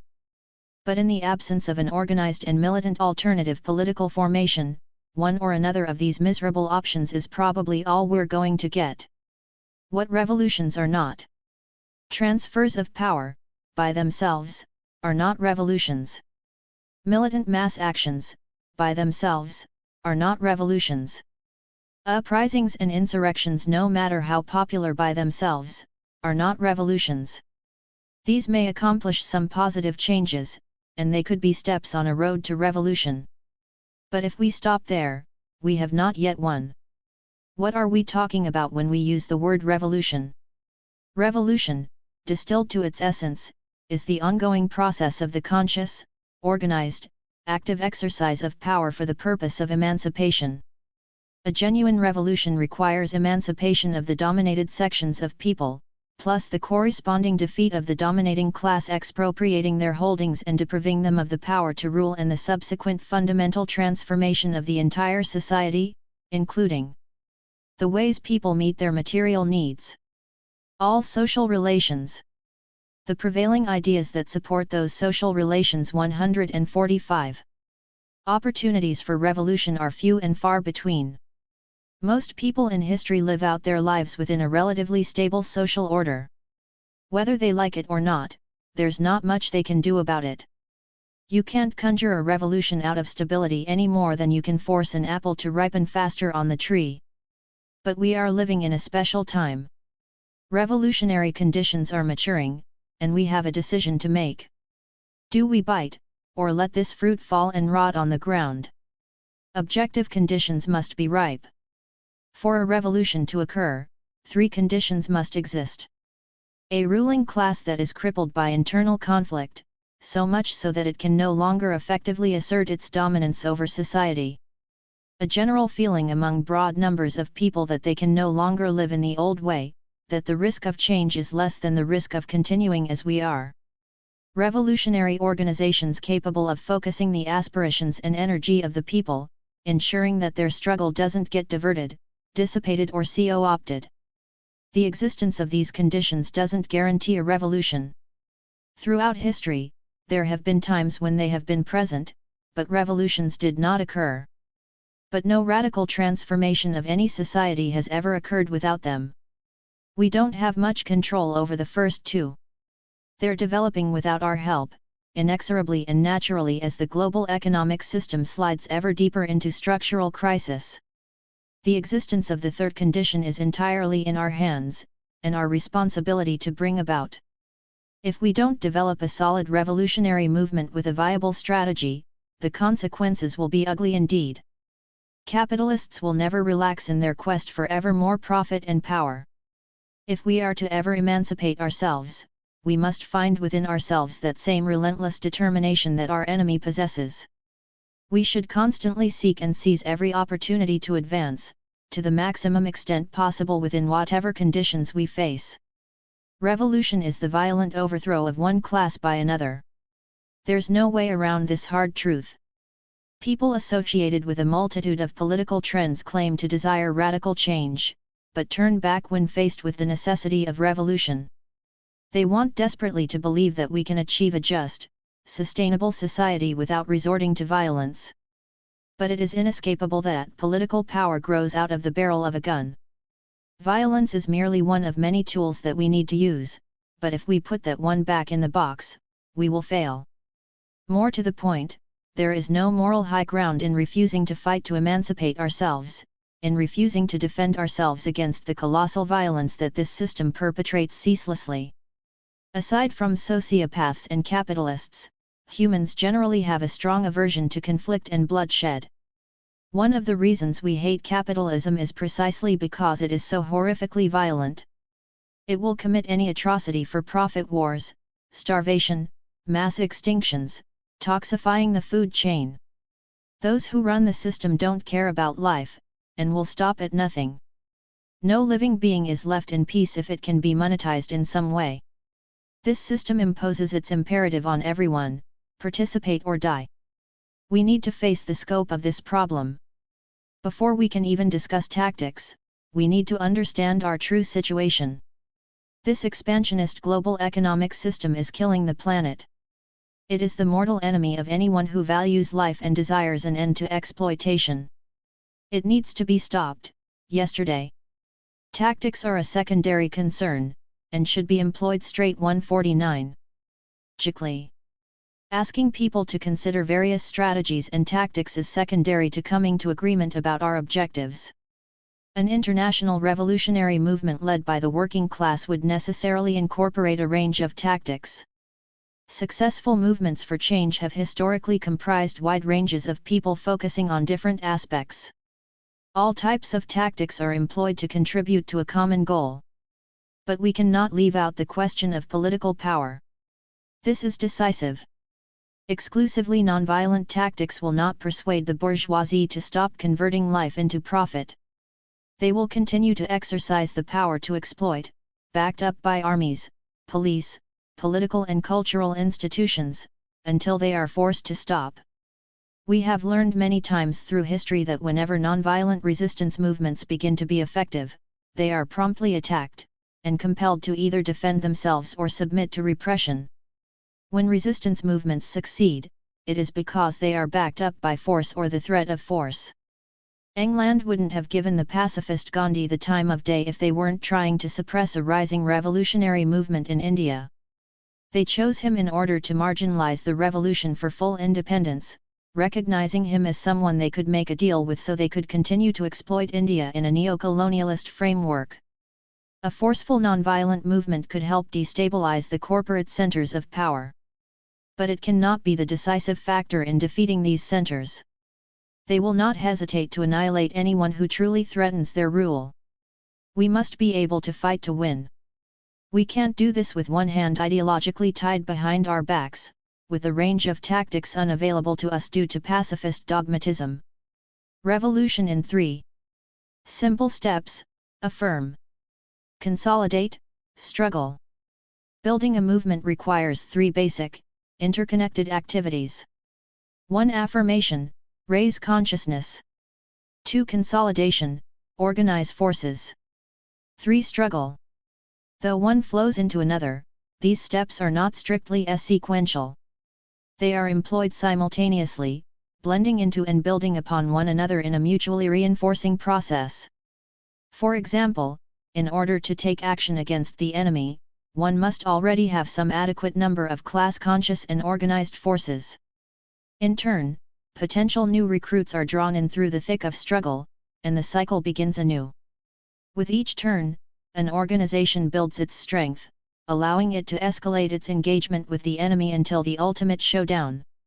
First, revolutionary consciousness is foundational.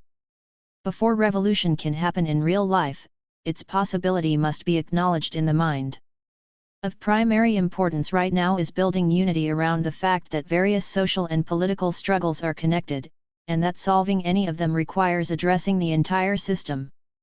Theory and ideological unity develop from the motion of reality itself. Instead of dogmas, formulas, fantasies, and other concoctions of the imagination, we need to examine what actually exists in front of us, and construct theory that is based on our situation. We need to shake off the lies and illusions so we can understand exactly what we're dealing with.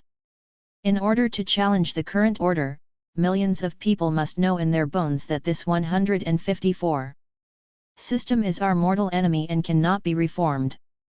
Second, we need to construct various forms of self-replicating, autonomous yet interconnected organizations. These ought to be structured with the capacity to deal with our current conditions, and as much as possible like the society we are aiming for. Individually we can't change society, this must be done collectively. Within our strategic alliances, we must be mutually supportive and set aside secondary conflicts and contradictions. We have to maintain principled unity, even with people we don't particularly like. We have to build up our collective capacity to act through struggle, starting small and initially only taking on what we can win. We need to develop stamina for the long road we have to travel, before we reach a point where we can damage, weaken, and ultimately halt the production of capital. Until a revolutionary situation ripens, we need to focus all our energies on preparing for it. Then when uprisings fill the streets and events spiral out of control, people will know what side they are on and what must be done, and most crucially, we will have the ability to do it. The consequences of not being prepared are dire. The people may rise up spontaneously, but if we are not prepared ideologically and organizationally, we will be defeated or co-opted, and nothing will substantially change. Affirmation, agitation, and propaganda. Brief definitions. Affirmation, spreading a message through agitation and propaganda. Agitation, a general message directed to a relatively broad section of people. It usually exposes the crimes of the enemy, and is intended to agitate, to stir emotion. Propaganda, a more specific message directed to a relatively narrower section of people. It uses theory to increase the level of understanding about a phenomenon. Affirmation and consolidation are contradictory yet mutually necessary imperatives. One is spreading outward to find people so we can grow, and the other is solidifying our unity to strengthen ourselves organizationally. Each has to advance in its turn, or both will stagnate. The purpose of agitation is to organize. If we affirm without consolidating, we'll be stuck as a few exhausted people who distribute leaflets or build up a website, with no organization. If we focus on consolidating our organization but neglect affirmation, we'll end up with a few highly unified individuals, but won't be able to grow. Either way, we end up with a head without a body. Theory, foundational hypothesis about how the world or society works. Examples. Our destiny is determined by the flying spaghetti monster. The earth is being destroyed because of corporate greed. Capitalism impels perpetual industrial growth. Ecocide is an effect of capitalism. Ideology, a set of convictions comprising an approach to life. Examples. We should not question the flying spaghetti monster. Corporations have too much power. Our enemy is the capitalist class. Political line, our general trajectory or line of march, which determines an approach to action on specific topics. Examples. We should pray to the flying spaghetti monster every night. To reform capitalism, we should limit the power of corporations. To destroy capitalism, the working class must organize to seize the means of production. Starting from scratch. Even if you're alone, you can start to organize. The first step is affirmation.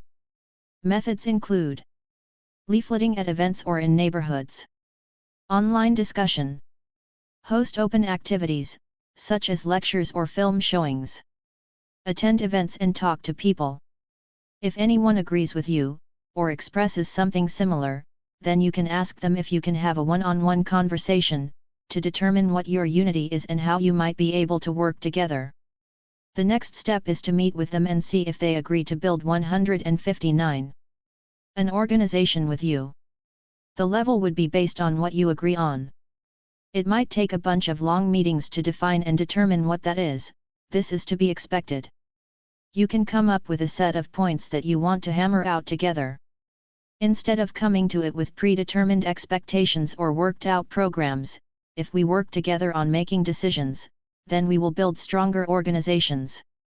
We can't do anything, even if we have great ideas, without finding people and working with them directly as they are. Part of what we're doing is transforming ourselves as people, not just changing systems, so that we all can become fit to run society when we get the chance. So we start with people as they are and build from there. If we try something and it doesn't work, that's fine. Being wrong is not a problem, if we learn from it. We need to experiment and try many different things. We're in a totally new and different situation. We can't learn how to play the guitar very well without a lot of practice, and the same is true of organizing. If you get even one or two more people to agree to work with you, then you all can start by calling for broader meetings to discuss topics that will help develop a movement. To keep the parameters of the discussion focused on what you want to talk about, and not have to argue about the premises you're starting with, at first invite specific people who are on a similar wavelength.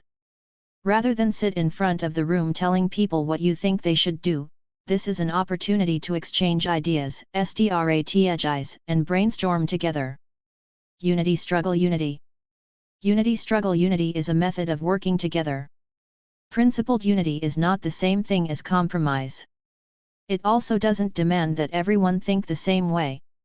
Principled unity defines areas of common ground, upon which common work can be based, without requiring anyone to suppress or hide their disagreements. It allows for non-antagonistic discussion of differences, with the purpose of coming to increasing agreement and raising the level of unity. Then new differences will emerge at a yet higher level. This back and forth process is called unity struggle unity and is a method of working together with mutual respect and influence, each testing one's own ideas against the ideas of others, with the possibility of increasing common ground. The mass line. The mass line refers to the method of constructing a political line through the dialectical relationship between an organization and the masses, particularly the working class. The theory guiding working class struggle, and the practice of organizations, originates in the working class. An organization gathers specific empirical observations and experiences and synthesizes or rationalizes them into general principles. These in turn are used to guide future practice among and with the masses.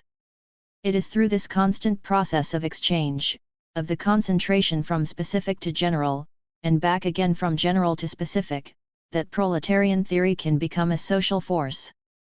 Theory plus practice equals praxis. The purpose of theory is practice.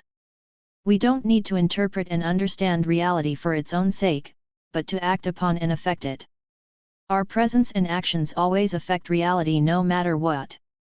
Left to spontaneity, this usually occurs in ways that reflect our conditioning by our class enemy, and serves them. Proletarian theory allows us to affect reality in a more conscious way, in accordance with our own class interests. Like jam on toast, theory and practice are inseparable. Their integration is essential. Toast without jam is dry and flavorless, so is theory. Jam by itself is a gooey blob, likewise practice without theory is aimless activism. It's common wisdom that we learn by doing. You can read about painting, write about it, obsess about it during every waking hour, but you're not a painter until you mess around with actual paint. You cannot understand the properties of your materials, how they work, through contemplation. Paintings never turn out exactly the way they're envisioned. Only by picking up the brush and applying it can you learn what works and what doesn't, and move beyond speculation and fantasy into something real. Doing without thinking isn't much better. Not only does your painting turn out like crap, but you're encouraging others to churn out crap as well. Theory isn't static formula, it's interpretation of experience, observation, and practice, continuously adapting and modifying to fit the structured unpredictability of real life. In turn, theory gives direction to our practice. We experiment to see what works and what doesn't, and we incorporate that back into our theory. In the dynamic, nonlinear, back and forth dialectic of theory and practice, practice is primary. Nothing changes without action. If we act, even lashing out on instinct without an articulated or conscious theory, at least something happens. And though our instincts are badly atrophied and manipulated by the prevailing system, they're often right. Practice shouldn't be defined narrowly, it's not just a matter of protesting or marching or whatever you do outside in public.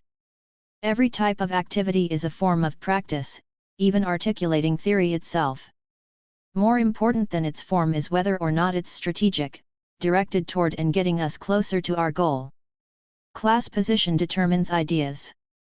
Theory does not belong to any individual, but is constructed through class struggle, and is comprised of our collective interpretation of experiences and observations.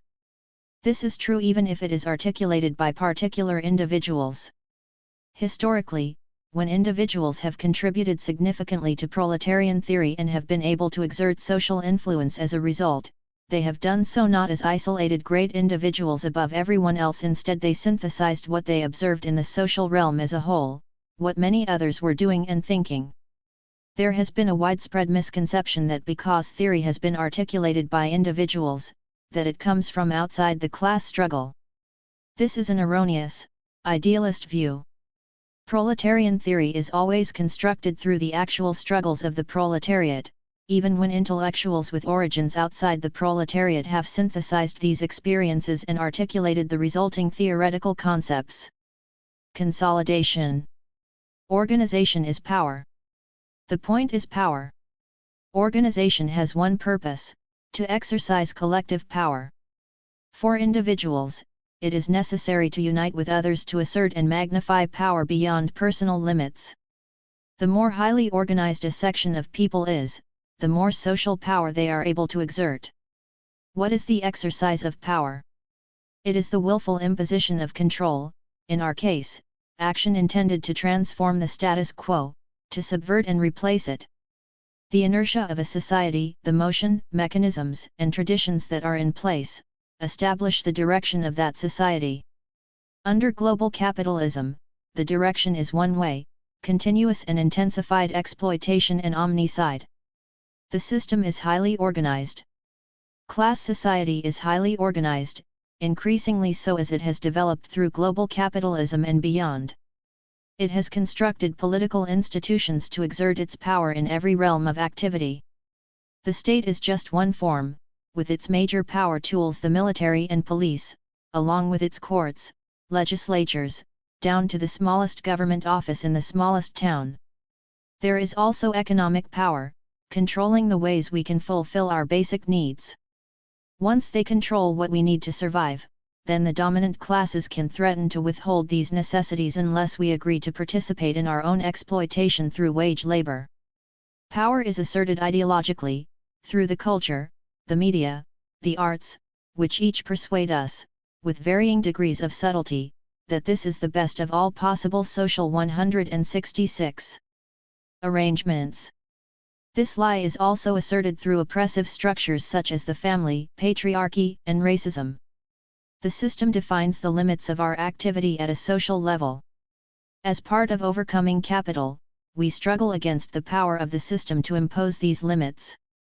They pacify and disorganize us at every turn. We exist as a social force only insofar as we ourselves are organized, autonomous, and active. Coercion is invisible from the inside. The power of the system is a net that has woven itself into the very personality of the majority of the people living within it. So much so that many people cannot even perceive its existence. Instead, it seems natural like air, or like water to fish. Because of its seeming naturalness and its inertia, and the inexorable weight of its motion, cooperation with it becomes spontaneous. The thoughts and actions of those subjected to the system's conditioning, those who are integrated within it and have come to identify with it, are likely to remain stable unless something, or someone, intervenes. Oppression breeds resistance. Because class society is not in fact natural, is in fact anti-nature and against human nature, it automatically generates resistance. The form that this takes is determined by class consciousness. In the conditioned subject, this impulse to resist gets diverted and misdirected back into the system's own mechanisms, provide space to blow off steam, and are also deflected back into the subject, creating self-hatred. The 167. Pres-Zion and horizontal hostility. The power the rulers exert must be relentless. If they relax the pressure for 1 second, or allow solutions to become clear, or allow any outside intervention to occur, then its subjects can be shaken out of their conditioning. This possibility, from the system's point of view, must not be permitted to be realized. But as the declining system begins to fragment more rapidly, its illegitimacy at every level becomes increasingly evident. People begin to wake up in spite of the social control mechanisms. Then the system increasingly turns to backup methods to enforce its power, overt repression and terror. Alone, we're helpless. Without organizations, the power of an individual to fight back is extremely limited or non-existent. We are permitted to possess power only in relation to others even lower on the social hierarchy. Men are generally allowed to abuse women. Parents can control their children. But no one is allowed to harm the profits of a corporation.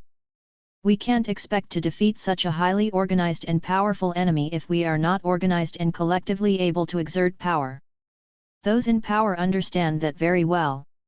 Look how much effort they focus on breaking up any forms of organization that don't reinforce their rule. Churches, sports leagues, and the Boy Scouts may organize unmolested by the state, because these all direct us to serve the bourgeoisie. But the state diverts not only organizations that resist, but those that even question their right to rule and exploit. Stepping out of line is met with overt or covered repression. The genocide of indigenous people who refuse to surrender and assimilate.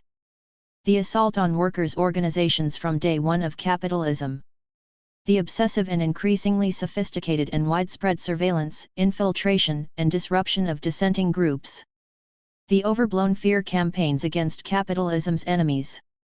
Red Scare, Green Scare, War on Terror. Not only do those in power attack organizations, but in addition, they use numerous means to keep us from getting together in the first place. Workers have been dispersed away from industrial centers. Students have been dispersed off campuses and toward online education. Suburbia was built to pull people out of city centers. Isolating technologies like iPods are pushed as indispensable. Public spaces like town squares and parks have been removed. Public transportation has been allowed to degrade or has been largely eliminated. 169. Without organization, we have nothing. It is only by the coordinated force of an organized people that this system can be effectively challenged.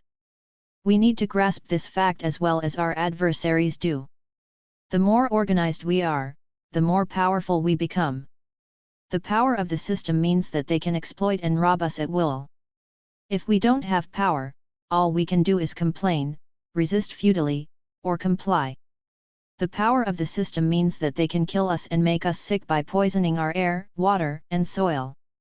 If we had power, we could put a stop to it. Without power, all we can do is individually try to avoid the ever more pervasive threats to our well-being. What is organization? It means building relationships in order to act collectively for a common purpose. Because our purpose goes against spontaneity, it must involve discussion, sharing, and struggle of ideas.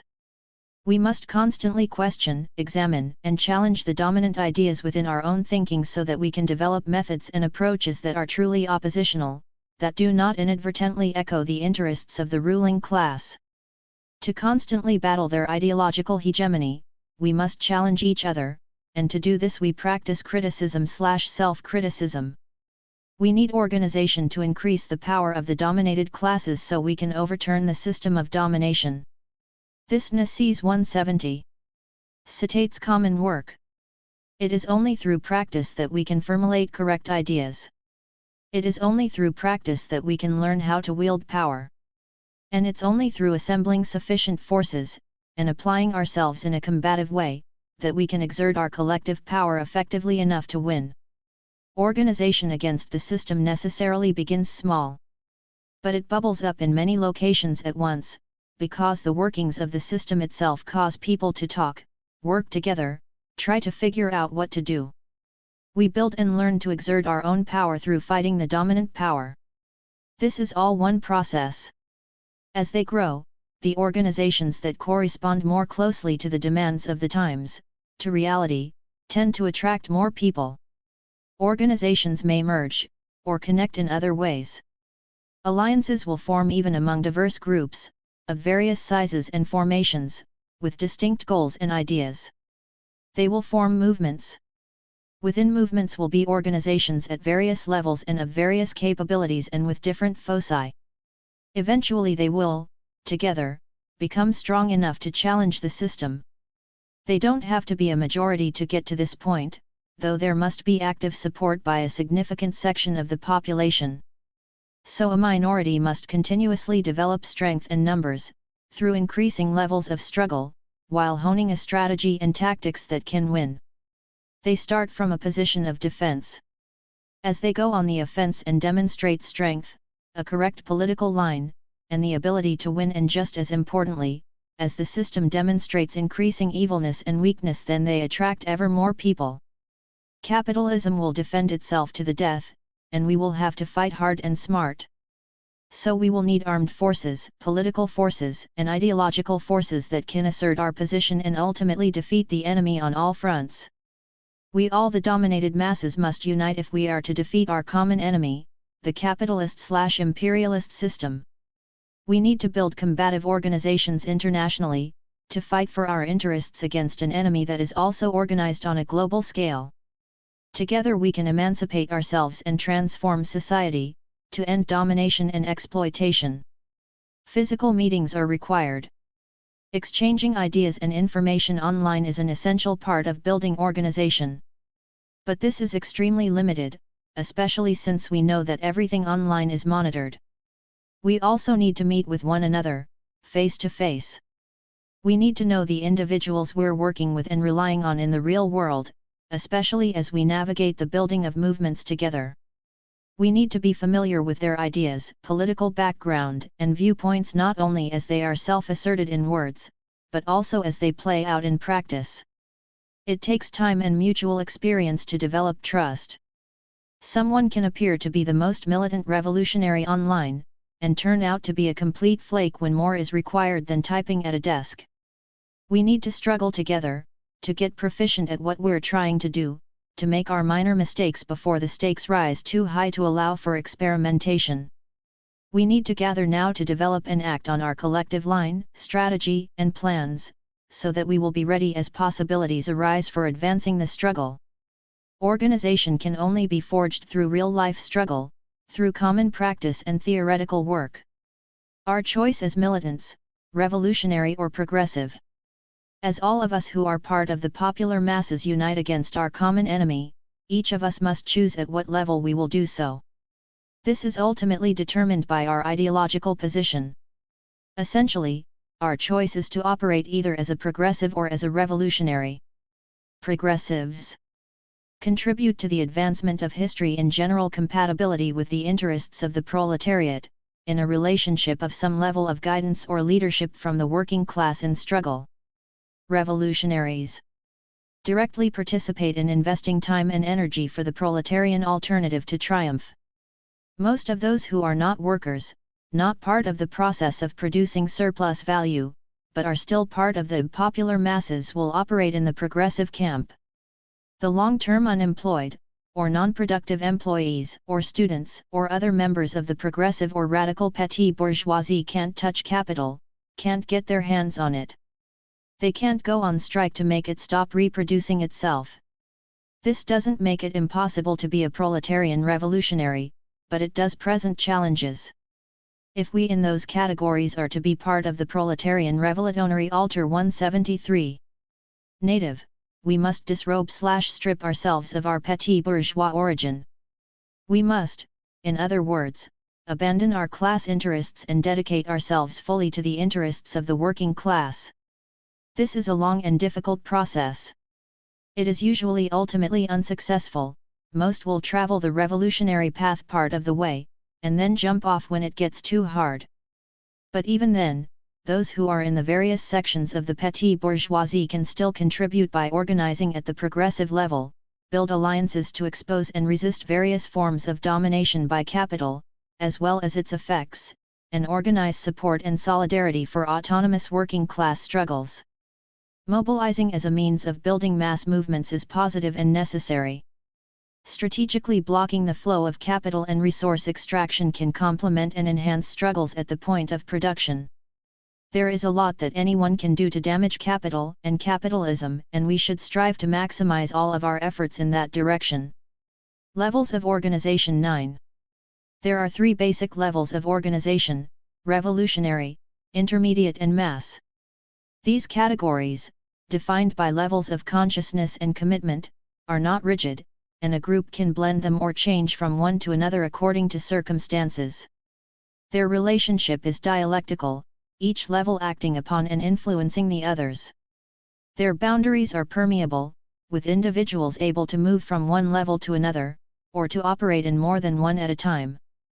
Some of their elements differ only in degree or emphasis. Each level must function autonomously and to its own fullest potential. The levels are generally characterized as follows: revolutionary organization. The revolutionary level is principal. This type of organization is indispensable and ultimately determinate. Without its presence, the other two tend to lose themselves in the murky dead ends of spontaneity, reformism, and economism. It has a high level of theoretical, ideological, and political unity, a common long-term goal, a comprehensive strategy, and a detailed plan to implement that strategy. Continuously developing methods of work, and systematic summation of that work.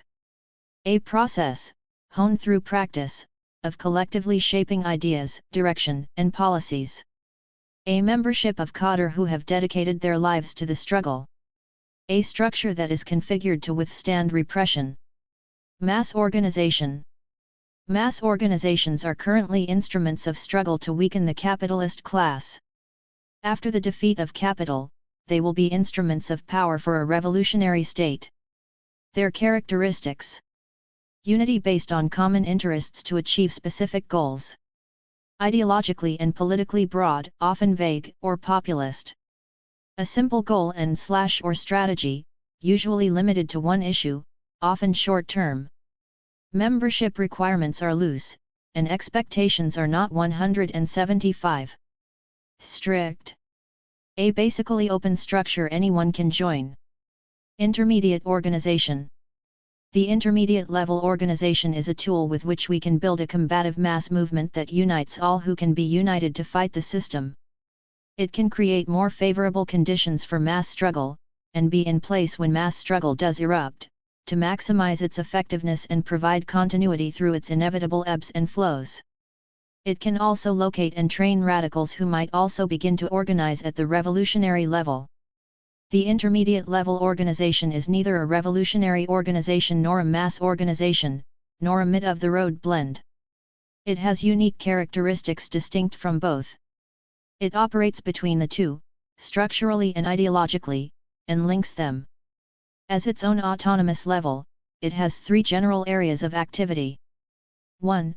To resist capitalist domination and its effects. 2. To weaken capital. 3. To support mass struggles of the working class against exploitation and imperialism. It has a progressive level of unity that defines and opposes the system as a whole, yet refrains from defining a specific strategy for eliminating it. A goal of uniting all who can be united for a medium-range goal without attempting to unify on long-term goals. Collectivity in developing common plans and tactics for achieving the medium-range goal. A non-sectarian and mutually supportive orientation. A process of continuously improving methods and practice through collective summation. A membership with some level of accountability and commitment beyond weekend warrior. A semi-open or invitation-only structure.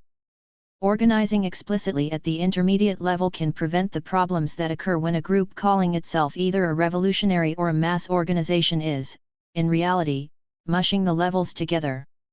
Though the intermediate level organization is not widely understood, it is widely practiced. If a group proclaims to be revolutionary but hasn't yet achieved the degree of unity and commitment that revolutionary practice requires, then it is in fact an intermediary organization.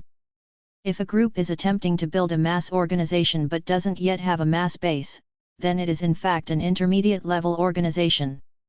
9. This section is excerpted from Toward an Anti-Capitalist/Anti-Imperialist Mass Movement, Organizing at the Intermediate Level, One Struggle, September 2011, http://one-struggle.net/2011/09/022/toward-anti-capitalist-anti-imperialist-mass-movement-intermediate-level. Struggle. We're already at war. We're always in engagement with the enemy. Usually that consists of them dominating, oppressing, and exploiting us. Did you just eat some of their commodified food? Buy one of their products? Work one of their jobs? Hum one of their advertising jingles? That's domination. Class struggle is always occurring, in every corner of our society and lives, even in our own thinking. We constantly struggle to be human beings in the face of their efforts to turn us into machines or useless dross. What we need to do, through organization, is collectivize that struggle so that we might have a chance of winning. There are no formulas or programs that can help us predict the forms of struggle that we need to engage in. We must face our specific conditions, whatever they are and as they constantly change. Organization and struggle have an interconnected relationship, with our level of organization determining how we wage struggles, and our struggles in turn contributing toward building organization. We should wage struggles that are correspondent to our organizational capacity. Several principles can be applied. 1. Don't act above our capacity. If we attempt to advance beyond our capacity, without the ability to defend our gains or retreat 180 when necessary, then we will be easily crushed. 2. Don't act below our capacity. We should constantly seek and seize every opportunity to advance our struggles and weaken the enemy, to the maximum extent possible in whatever conditions we face. 3. If we are to ever emancipate ourselves, we must possess even more relentless determination and strength than our enemy does. We need to outwit them. Be brave, strong, relentless, and smart.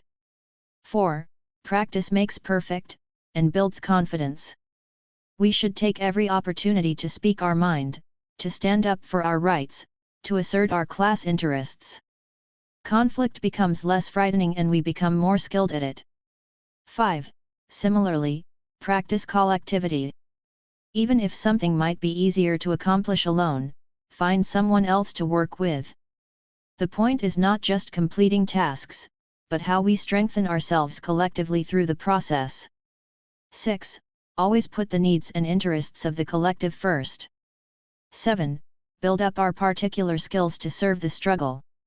Developing our individual capacity in public speaking, constructing theory, debate, speaking more languages, fundraising, publicity, hosting events, and so on, is useful for the collective. 8. Anticipate future conditions. Don't be careless today just because it might not have immediate consequences, when similar behavior might lead to your defeat tomorrow. Traps, pitfalls and dead ends. In spite of all our good intentions, more often than not we wind up acting as the unwitting foot soldiers of capital. They are masterful at manipulating all forms of resistance in ways that feed back into and reinforce the system. Capitalism fosters ideologies among its opposition that brings us right back into their embrace.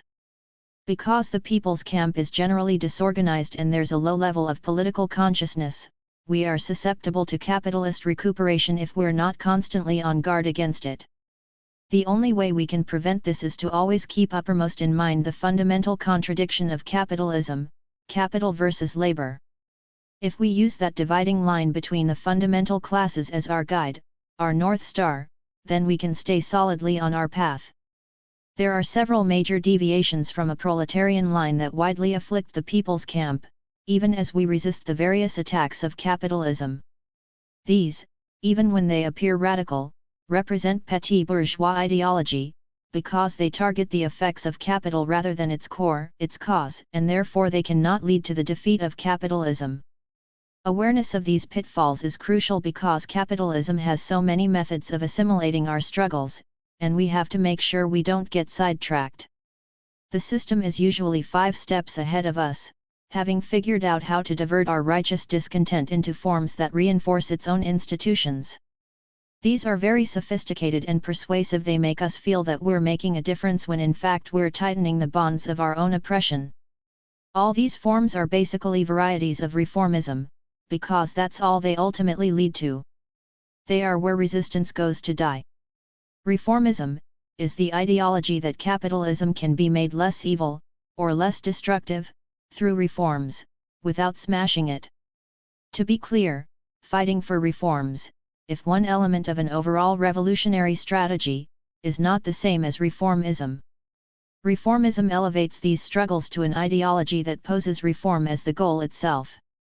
We should encourage and assist combative mass organizations to fight for reforms that weaken capital, without sinking into reformism and getting stuck there. Mass organizations under this system are usually dominated by institutionalized bureaucracies whose very functions are, first, to make money, and second, to pacify the masses by diverting their discontent into compromises with capital. Many of them are funded by capitalist entities, turning political organizing into jobs involving social work or charity, and the organized into passive recipients of assistance. The non-funded ones tend to lack continuity. They are able to immobilize people for brief spurts but then lose support as issues fade. Mass organizations, by providing no analysis of the systemic nature of the world's problems, are unable to break the system's ideological hegemony. Instead, if the revolutionary level is not present to prevent this, politicians and other professional reformists glom onto these organizations and suck the life out of them, channeling sincere people into pointless, energy-draining, losing strategies that objectively defend the interests of various sectors of capitalism and ensure its reproduction. Elections, corporate-funded non-profits, NGOs and CBOs, personal lifestyle changes, political pressure, petitions, culture gemming, tinkering with the economy, green jobs, withdrawing our 185. 186. Support, symbolic protests all are offered up as options for dissent. None of them are sufficient, on the contrary, they serve to reinforce the system's authority and the illusion of democracy. These misguided approaches have traction because most people don't grasp how the system actually works, and that it is structurally unreformable. They don't recognize capitalism as the absolute enemy that it is. The major flaw of environmentalists and, frankly, the labor movement as well has been a lack of class analysis and understanding of capitalism as a system that we need to defeat. Instead, many participants in these struggles fall victim to illusions. Organizations that do have a political line correctly identifying the contradiction between capital and labor are still subject to petit bourgeois ideology, which centers on individualism. Individualism, prioritizing one's perceived immediate personal interests above collective interests. Reformism and individualism have many forms, all rooted in the failure to identify capitalism's fundamental contradiction. Forms of reformism and individualism. Activism, action for action's sake. An activist is an ambulance chaser, dissipating energy by running from campaign to campaign without integrating their work into a long-term strategy. Dogmatism, rigid adherence to stagnant theory. A dogmatist will use quotations to make an argument. Dogma is dead theory, it doesn't develop with reality. Sectarianism, refusal to find principled ways of uniting with others in the movement. Sectarians will compete for converts rather than combine efforts. Horizontal hostility, attacking others in the movement, in a failure to distinguish between contradictions among the people, and contradictions between the people and the enemy. Lifestyleism, focusing on changing one's personal behaviors, in the belief that if everyone did so, society would be improved. Capitalism can't be boycotted from existence, or starved by any consumer choice we can possibly make. Populism, appealing to the concerns of the people as a whole, while erasing or ignoring classes. This can mislead the masses into fighting against their own interests. Pragmatism, acting in ways that don't correspond with a political line or objective. Going with the flow. Opportunism, compromising with the enemy by watering down one's own views. Blaming the people, claiming that the problem is consumerism, or the ignorance of the masses. The masses did not put the system in place, don't control it, and are its victims. Unity without autonomy, being a foot soldier for someone else's agenda. Working with liberals and reformists can be an exercise in frustration, but we can't prevail without winning many over to our side. We should only engage in common work with them when we are organized enough to insist that our politics are represented. Our progressive and revolutionary organizations must be autonomous, and have a strategy and plan for how to ensure that our point of view remains part of the mix of any open group, assembly, or coalition. There is a spontaneous, irresistible tendency for a broad open group to adopt reformist, lowest common denominator politics, and if we don't insist on an autonomous presence, we will be swallowed and digested. This happens because 191. Reformism is the political position that corresponds to the petit bourgeoisie, which is the class of most activists and organizers today. Unlike the proletariat, the petit bourgeoisie doesn't have a direct material interest in revolution, and so their solutions will be centered around reforming the system. This isn't surprising or bad, it simply is something we have to deal with and take into account. Many of them would like to see a better world, but most will ultimately resist revolution even more than the crimes of capitalism. They'll often do this by exhibiting moral outrage against violence, especially when advocated or employed as a tool for resistance or revolution. They are just privileged enough to prefer the continuation of this murderous, ecocidal system, over a war of liberation in which they risk losing what they have. 192. NGO activists, liberals, politicians, and other militant moderates tend to overrun open coalitions, and then band together to silence or ignore any suggestions outside the bounds of reformism. They will bleed out the progressive or revolutionary content of any endeavor, and turn it into an advocacy group that somehow serves capitalist interests, even if in a roundabout way. This will usually be the general course of any new mass mobilization or organization, unless the revolutionary and/or intermediate levels are present, alert, and assertive about offering an alternative. Most people don't see anything wrong with this, and so it is difficult to prevent. After all, why would the average liberal activist question the common-sense impulse to invite every known group to participate, with as many members as they can bring? Who but a nitpicking curmudgeon would argue against being inclusive? Who wants to hear that their actions are not going to really solve the problem? At least they're doing something, which is better than nothing, right? Even taking all this into account, it is important to remember that reformists are not our enemy. We must approach them with patience and without antagonism, striving to win as many as possible over to the side of the working class. We'll have to win them over again and again and again, all the way through the revolutionary process, until at the end, the majority of them are destined to betray us and seek refuge under the wing of the bourgeoisie. Since this has occurred many times historically, we can anticipate it with a fair amount of certainty. But we must keep in mind that during particular stages of the struggle, our success could hinge on their support, even if half-hearted. 193. Targeting effects rather than cause. War. Ecocide. Poverty. Exploitation. Police brutality. Rape. Prisons. Torture. Racism. The list of crimes committed in the service of capitalism is horrifying, endless, and overwhelming. It's very compelling to address each one on its own terms. For example, if we believe that our most urgent concern is to stop the destruction of the planet, we might direct our energy toward organizing environmentalists against raw materials extraction. But even if some of those campaigns are successful, that won't be enough, or even close. Capitalism can easily absorb any particular loss and flow around it. Case in point, while many people have been busy resisting the Keystone XL tar sands oil pipeline, energy companies have built other pipeline and rail transport networks with even greater capacity. Ecocide is an effect of capitalism, of commodity production. It is an extremely dire consequence, but nevertheless peripheral to the generation of capital. In order to stop ecocide, the generation of capital itself must be halted, at its core, its source, the production of surplus value through the exploitation of labor. There is no quick fix.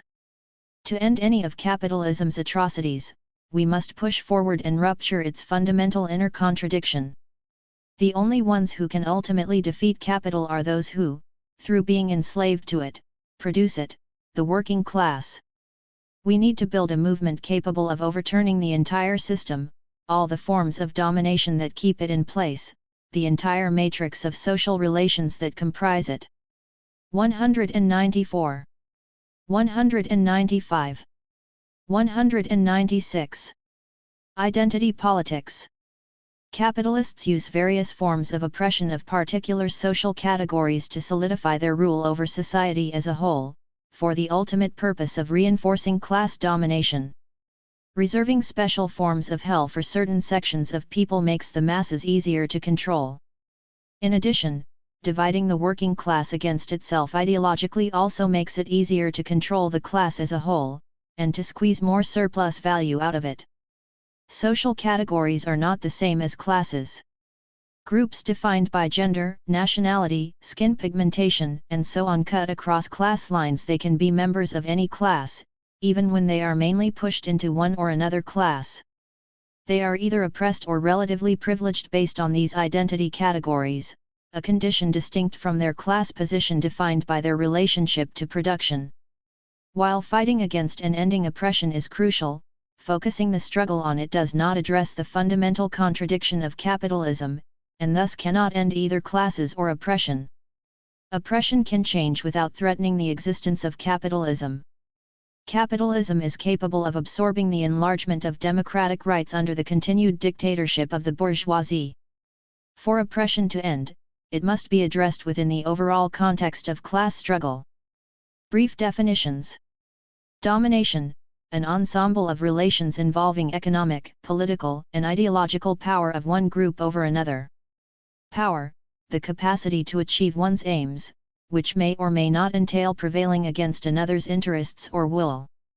Exploitation, paying less for labor power than the exchange value of the product of that labor.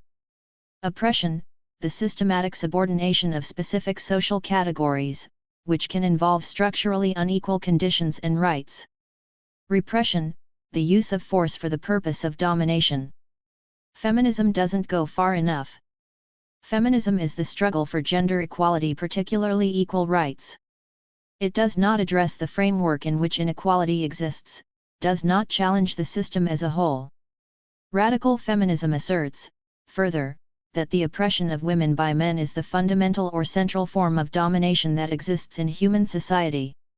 There are clear differences between these ideologies and proletarian ideology, which asserts that the fundamental form of domination in capitalist society is that of the capitalist class over the working class, and thus insists upon struggling against all forms of oppression in the context of class struggle in the process of overturning capitalism, rather than confining our goal to achieving equality within it. Of course, class society from its inception has been intertwined with the oppression of women. The division of labor based on gender within some hunter-forager societies may have laid the groundwork for class divisions to develop in the first place. But as classes emerged, these became the fundamental divisions in society, which shape and determine the others, and have to be overcome for the others to be resolved. Classes are social forces in struggle based on their relation to production. Genders are not classes, but cross-class social categories. All the forms of oppression and domination and destruction that are perpetrated by capitalist society must be confronted and dealt with in the process of defeating capitalism. Contrary to what some class reductionists assert, we must not wait to deal with them until after class emancipation, or we will never achieve it.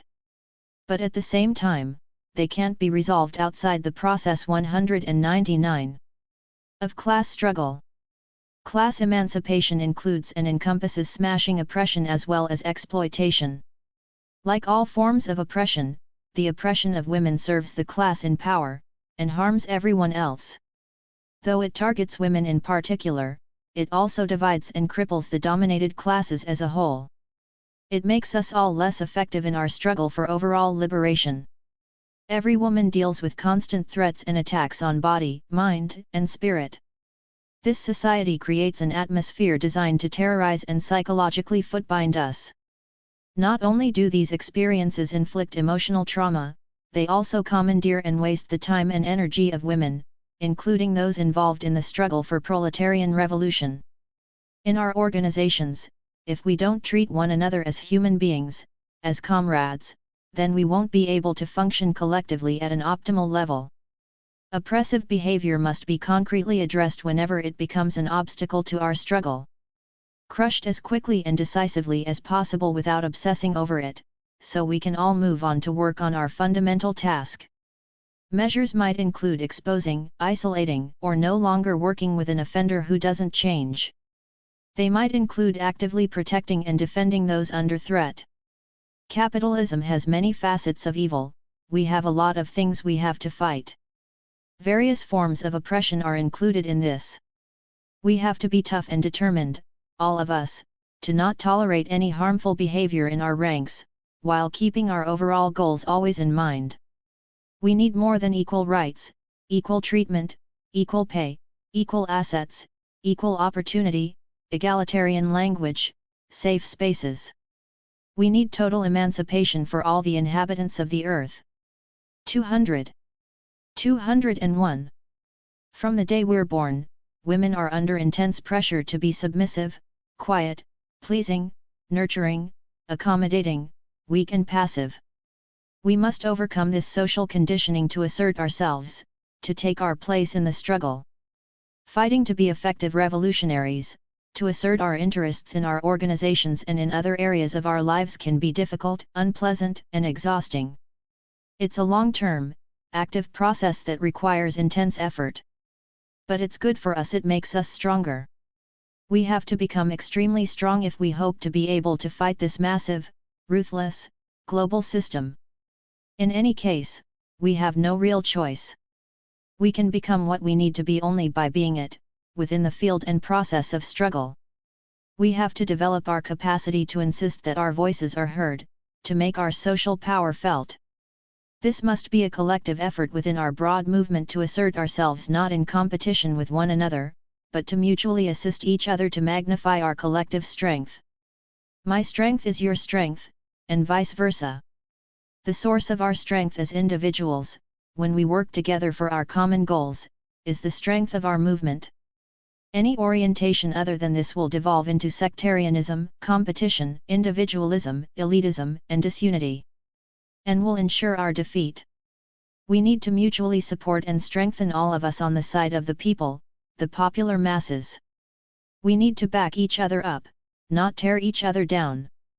Any disagreements among us are secondary at this time, and so we can have great diversity within our overall unity. Our unity doesn't have to be complete or comfortable, it exists for this specific historical moment, to get us past a specific conjuncture and remove our biggest obstacle, which we can only do together. In the process, we can deal with other contradictions and solve other problems. 202. When we have that larger vision of total emancipation, when we focus our lives all we desire and work for on that, then our attitudes and practices that are a hindrance to us fall away in the process of common struggle. Then we are comrades, and the social categories we belong to become much less relevant. And the basis for them to one day totally disappear will be contingent upon our collective success. Racism, the enemy's social tool. The oppression of social categories of people, whether defined as caste, race, gender, sex, sexual orientation or expression, religion, immigration status or others, isn't mainly a personal ideological problem. It's a social ideological tool wielded by dominant classes to accomplish several things. 1. To justify practices in the pursuit of wealth that would otherwise be universally resisted as insanely cruel if done to humans, but since the other is dehumanized and objectified, it is rationalized as acceptable. 2. To force particular sections of the masses into more extreme situations of servitude and exploitation to maximize profit, and 3. To cement divisions among the dominated classes so as to weaken our ability to transform society. In the US, the concept of race has been fluid, applied to various nationalities and arbitrarily defined categories of people in different ways at different times, in order to justify treating people as less than human.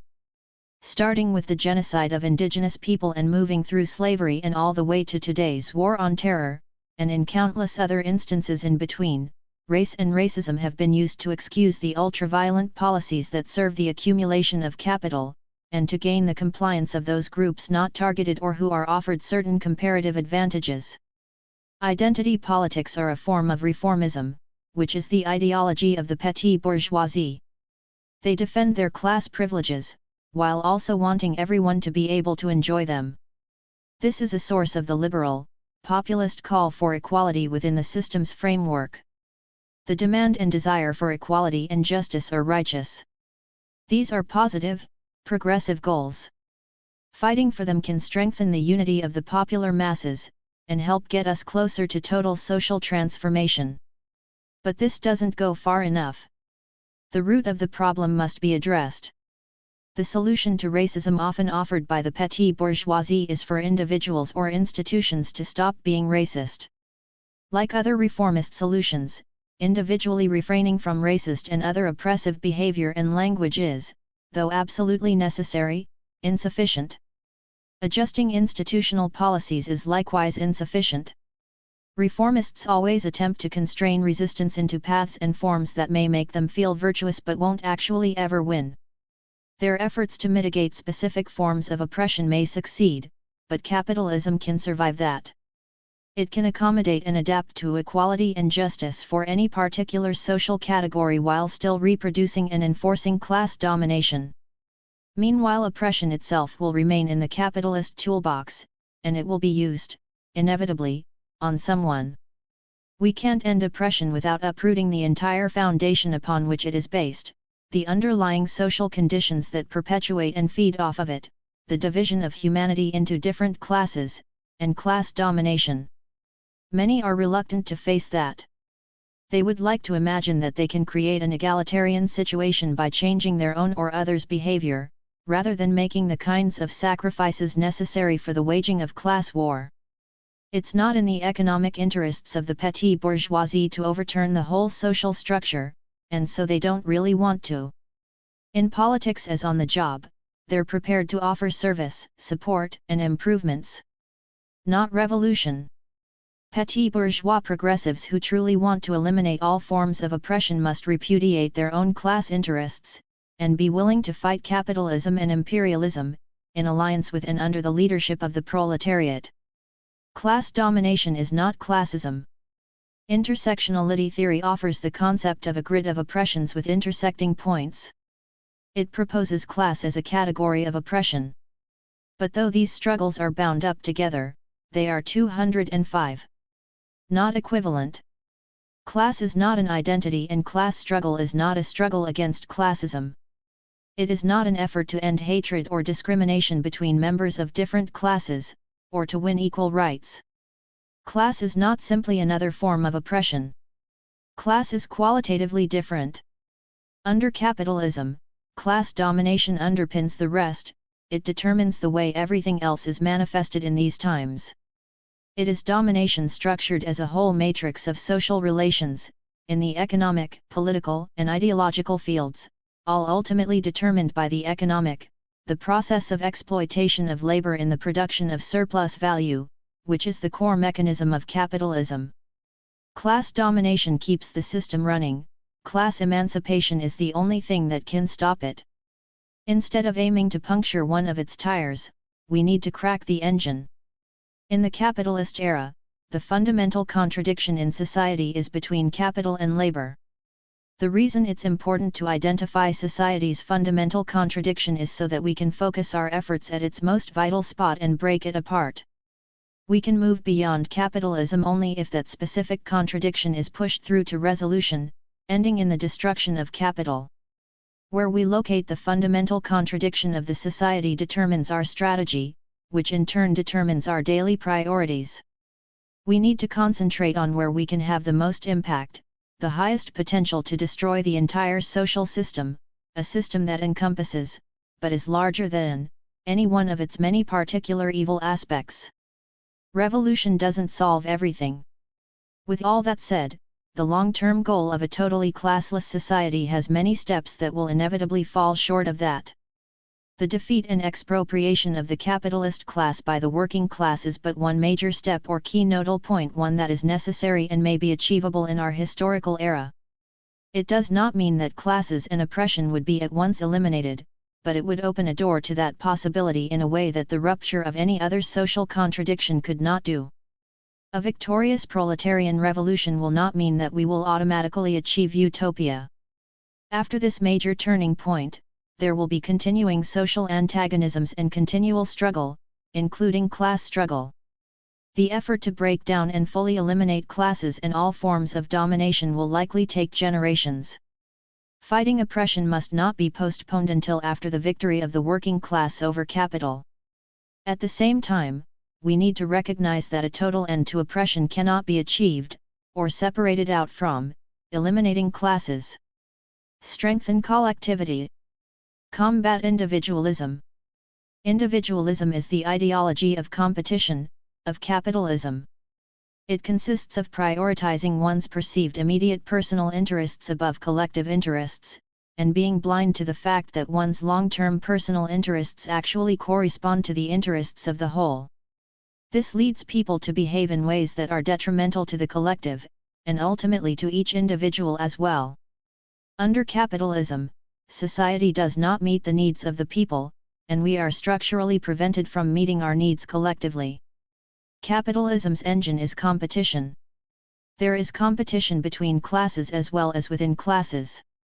Within the working class, the capitalist system pits each person against all others in a struggle for survival. Humans are social animals who, before agriculture arose and society was divided into classes, lived in bands. Our species evolved with a natural tendency to cooperate. But when people living under capitalism attempt to express this tendency, they are sharply discouraged.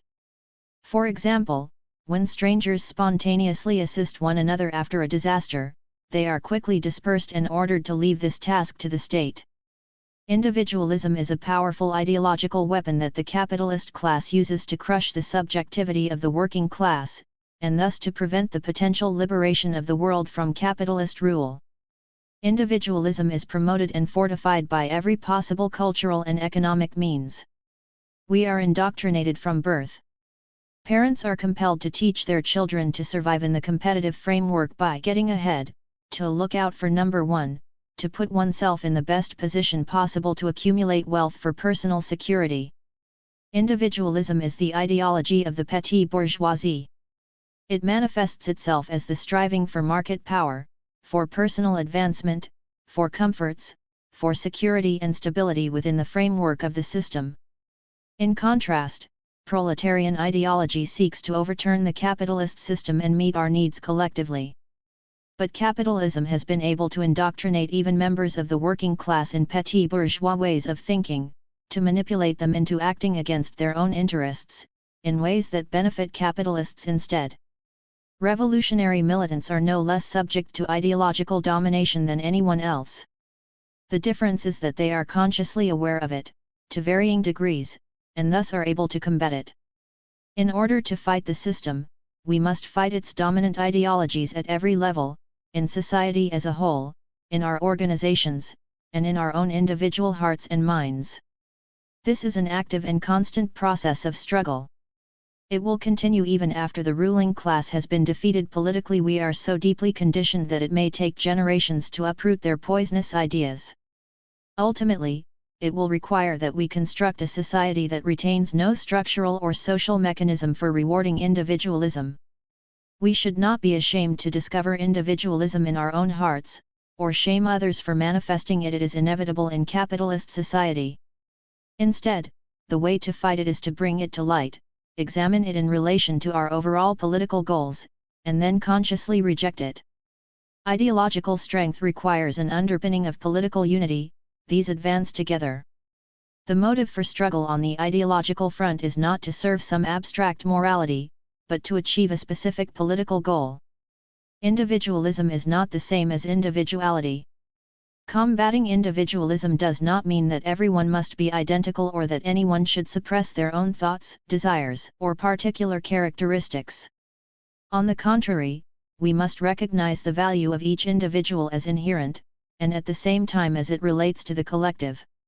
Each person has specific strengths to contribute to our common work, and these should be enhanced and supported. Our weaknesses should be shared so we can help each other overcome them.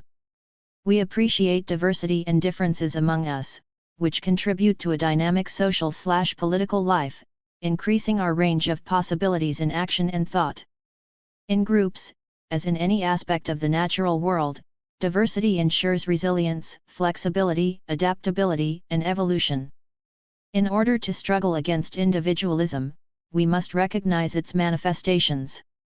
In political organizations, there are many ways that this destructive ideology materializes. They include these 12 common types. 1. Misplaced priorities. Nothing is as important and urgent as crushing capitalism.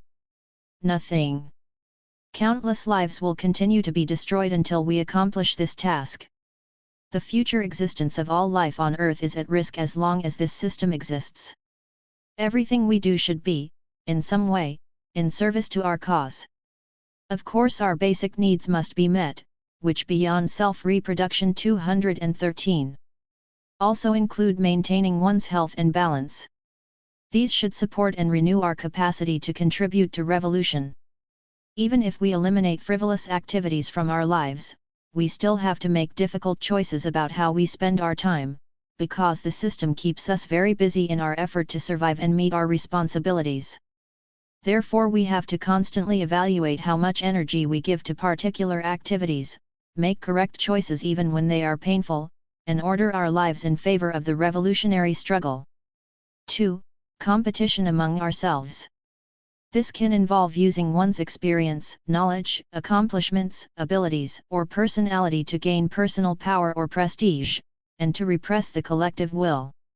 Instead, we should all strive to strengthen our collective democratic functioning by assisting each comrade to express her/himself, to overcome weaknesses, build strength, and maximize participation. We should struggle among ourselves within a framework of overall unity, in order to discover the truth together, and not attempt to impose one's own will over others, or monopolize any aspect of work. Individual power without collective power is useless and can never defeat our enemy. 3. A lack of commitment. In order to increase consumption of commodities, capitalist society obsessively pushes self-indulgence as an ideal. It has created concepts of comfort, fun and satisfaction that correspond to their economic need for us to buy things. Whatever doesn't please us in the moment, we are encouraged to abandon and replace. This leads to a market-based approach to life, including toward nature, love, spirituality, political work, and everything else. Unfortunately, political work is not comfortable, fun, and 214 instantly gratifying in the ways that we are conditioned to desire. Instead it is challenging, complex, and requires immense persistence. When this fact is discovered, a common response is to abandon it. 4. Laziness. Some people believe they've performed a great deed by joining an organization and declaring support for the cause. They stop here, congratulating themselves and posting revolutionary quotations all over Facebook. But this is like confusing the starting point in a marathon with the finish line. We can't stand on unearned laurels, but have to run the full distance, to do the hard work of constructing theory, defining a political line, and building organizations pushing ourselves through to victory and beyond. 5. Passivity. Letting others always take the lead, and refusing to take initiative is an avoidance of responsibility. Each person should strive to participate and contribute to the maximum of her/his potential, to express ideas without fear, and be willing to do whatever work is necessary. 6. Hero/martyr complex. While it's essential to work to one's maximum capacity and strive to increase it, it can be tempting to overestimate what one's capacity actually is. A juggler with too many eggs will drop some of them. Similarly, taking on too many tasks and making too many commitments will result in failure to carry all of them out. Unreliability leads to uncertainty and paralysis for the other members of an organization, who have interconnected tasks that depend on one another for success. In addition, it could cause the person to burn out, rendering them totally ineffective. Instead of attempting personally to handle every task, we should help others share responsibilities. We have to accept that some tasks will not be accomplished 215 until sufficient collective capacity is built. 7. Defensive/aggressive ego. In a collective endeavor, criticism should never be personal, thus there is no reason to be personally offended by it. We should not only be willing to listen to criticism with an open mind, but to welcome constructive criticism, and learn to evaluate our own work in the spirit of understanding our weaknesses in order to overcome them. Criticism of the work of a comrade or ally should always be offered in a constructive manner, with the intention of assisting their work. An alternative should be suggested along with it. We should not pick each other apart for every small mistake, but focus on fundamental issues. 8. Self-expression. Intellectuals attempt to generate novel ideas for professional or personal branding purposes, rather than focusing on constructing theory to concretely assist class struggle. This is theory for theory's sake, or intellectualism. This practice converts theory into just another commodity, a gift to our enemy. The way to combat this is to produce our ideas collectively. For artists, the concept of art for art's sake is a way to justify creating work without political or social content. This means squandering one's creativity and skills by offering them for the benefit of the ruling class, instead of for the working class. Intellectuals and artists should participate in other areas of political work, or they won't fully understand their subjects. 9. Self-esteem. Working hard is good, but not so good if there is an underlying motive of elevating one's own social position or being the center of attention. We do not need to build our self-esteem by seeking admiration, praise, and flattery. Our self-respect and sense of connection should come from being an effective social agent for our class, connected to countless others within 216. A historical process. We should appreciate one another as comrades, and let each other know when we're doing good work, but not be motivated by a desire for public recognition. 10. Friend sourcing. Because of the atomization of our society, and consequent feelings of isolation, sometimes people join and use organizations as a means to alleviate loneliness, to make friends or develop relationships, whereas it should be the other way around, allowing friendships to arise from a foundation of political unity. If the personal aspect of a relationship is made primary over the political aspect, this can interfere with political functioning. Political agreement or disagreement can be falsely based on emotion. Underlying conflicts can manifest as personal attacks hidden under the guise of political disagreements, picking quarrels, harassment, or avoidance of common work because of discomfort. This creates a negative atmosphere which can sidetrack people's attention and undermine group cohesion. There is no room for drama in political organizations. We should focus on our overall goal, and be good comrades first, friends second. 11. Liberalism. Tolerating destructive behavior because one doesn't like conflict or want to rock the boat, allows that behavior to continue and increase. Manifestations of liberalism include gossiping behind people's backs instead of bringing up problems collectively, failing to take opportunities to assert revolutionary ideas in appropriate situations, witnessing oppressive acts or speech without saying anything, failing to hold comrades accountable, supporting or attacking views based on feelings about the person expressing them, and tolerating mediocrity in our work. These all result in an unprincipled peace that can lead to group apathy. 12. Going off the rails. The members of a revolutionary organization act only within the framework of political unity. Strength 217. Comes from disciplined collectivity, an individual initiative must be based on this foundation. Taking action as an individual in ways that have no relationship to collectively agreed upon strategy or goals can be dangerous.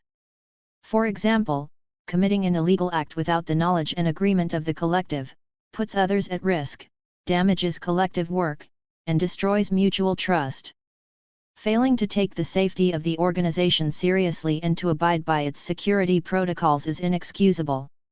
Everything in capitalist society is geared to stop us from organizing to fight for revolution. We feel constant pressure to cave into individualism. We are tempted with possibilities for self-advancement if we abandon the struggle, or are threatened with the opposite if we don't fall in line. If we insist on rejecting individualism, this can cost us our jobs. Friends may tell us we're crazy, boring, or depressing to talk to. Our family members might tell us that we are failing in our responsibilities to them when we devote time to political work. On TV and in movies, we are given poisonous models of human behavior. Resisting all these influences is class struggle on the ideological front. We have to keep our bearings, pick our battles wisely, and refuse to kneel down under pressure. In our organizations, we must assist one another to overcome individualism and all enemy influences. Conclusion. If the rate of production of commodities exceeds the speed of the natural renewal of materials, then expansion will inevitably hit physical limits. That is occurring now. But capital has no choice but to violate those limits, to expropriate and extract until it incorporates everything and wipes out all alternatives. This is its inexorable drive, and if unchecked, it will lead to omnicide. There is no escaping this inevitability, unless capitalism is defeated by the class that is in fundamental opposition to it, the working class. It is in the interests of all the dominated classes to resist all forms of capitalist expropriation and resource extraction, and to build solidarity to fight the various forms these atrocities take. Resistance is necessary in that it aligns all the popular masses against capitalism. It strengthens our unity and fighting capacity. But resistance alone will not halt the process. Capital will respond with ever-increasing violence and, as it has repeatedly shown, will not hesitate at committing massacres on any scale, including genocide. We do need to fight all the nightmare effects of capitalism, such as dispossession and ecocide. But the only way to win, to actually overcome capitalism, to wipe it out, is to focus our energy on its fundamental internal contradiction, capital versus labor, and pushing that to its resolution, in our interests, to stop the reproduction of capital. This requires revolution led by the autonomous working class to overthrow the state, and to seize the means of production. Only the self-emancipation of the working class can release social production from the drive to accumulate. Only that can allow us, collectively, to organize production in a way that is rational and in harmony with the interests of humanity and the earth. For now, our enemy is stronger than we are. We have to overcome that, and meanwhile deal with the fact that if we begin to be effective, they will commit any conceivable atrocity to crush us. But we are potentially stronger than them. We outnumber them, and have right on our side. Our immediate task is to increase our capacity, to build the organizations that together can be powerful enough to overcome the capitalists' accumulated forces of lies, wealth, and arms. When we organize ourselves, we will be unstoppable. An anti-capitalist/anti-imperialist movement is struggling to come into being as a social force. It can only do so if we take responsibility for embodying it, giving it form by becoming, ourselves, progressive and revolutionary militants. Emancipation is possible, and, more to the point, necessary for the survival and well-being of all life on Earth. It's up to us to make it happen. Our sisters and brothers are rising up in many places, fighting and dying in struggle. Each of us must choose which side we're on. Attempting to remain uninvolved won't fly, because neutral ity doesn't exist in an extremely polarized situation such as the one we are currently in. Refusing to enter the battlefield has the effect of serving the system. Our expressions of solidarity mean nothing unless we're striving as hard as we can to organize ourselves and build our capacity to fight alongside our comrades internationally to defeat our common enemy. You may feel isolated or surrounded by hostility, but you are not alone. We are part of a proud movement that spans the globe and all of human history, those who dedicate themselves to the cause of classless social relations on a healthy, thriving planet. 223. A mutually supportive and enhancing arrangement where each contributes to the common good, and the needs of all are met. We must stay strong and focused. We can't compromise or sell ourselves or our struggle at any price. We have one chance to live and die. Let's serve something worthy. This is the work that gives our lives purpose and meaning. Nothing else is as important. Unless we quickly defeat and overcome global capitalism, we're all going to die together, and badly. The entire possibility of any future for the planet will be cut short. All will be lost. The time has come for those of us who understand this to come together and do what is necessary. Taking action itself reveals new possibilities we cannot anticipate. What seems impossible will become reality because of our intervention. We must step decisively into that unknown. 225. 226. 50 ways to prepare for revolution. We are currently unprepared to seize a revolutionary moment. We must fix that. How can we raise our levels of revolutionary consciousness, organization, and struggle? Raise consciousness. 1. Raise consciousness with the purpose of raising the level of struggle. 2. Investigate before forming opinions. 3. Research how the world and the system work. 4. Read foundational and historical writings about revolution, by those who have experienced and led them. 5. Analyze the system's current condition and trajectory. 6. Learn about the resistance, uprisings, and revolutions going on in the world today. 7. Read and evaluate the material that currently active groups are issuing and discussing. 8. Continuously develop ideology, theories, and strategies for our movement. 9. Articulate our ideas. 10. Listen and speak in the spirit of mutual clarification. 11. Participate in discussion, to develop our ideas and hone our skills in expressing them, and to help others do so. 12. Figure out how to use all our various talents, positions, energy, and resources as effectively as possible, to expose the system's evil, unredeemable, and unreformable nature. 13. Analyze and explain the many ways the system dominates and exploits. 14. Exercise patience in winning over reluctant potential allies and supporters. 15. Ridicule and discredit the enemy. 16. Blog, comment, post information, and write leaflets, pamphlets, and books about the enemy's crimes. 17. Exchange ideas locally, nationally, and internationally. 18. Encourage others to participate in the revolutionary process. 19. Raise consciousness as a method of building organization. Organize. 20. Organize as a way to raise consciousness more broadly. 21. Start with people we know. 22. If our friends discourage us, make new friends. 23. Network sensibly with people online. 24. Find a group that we basically agree with. Work with it. 25. If there's no local group we want to work with, start one. 26.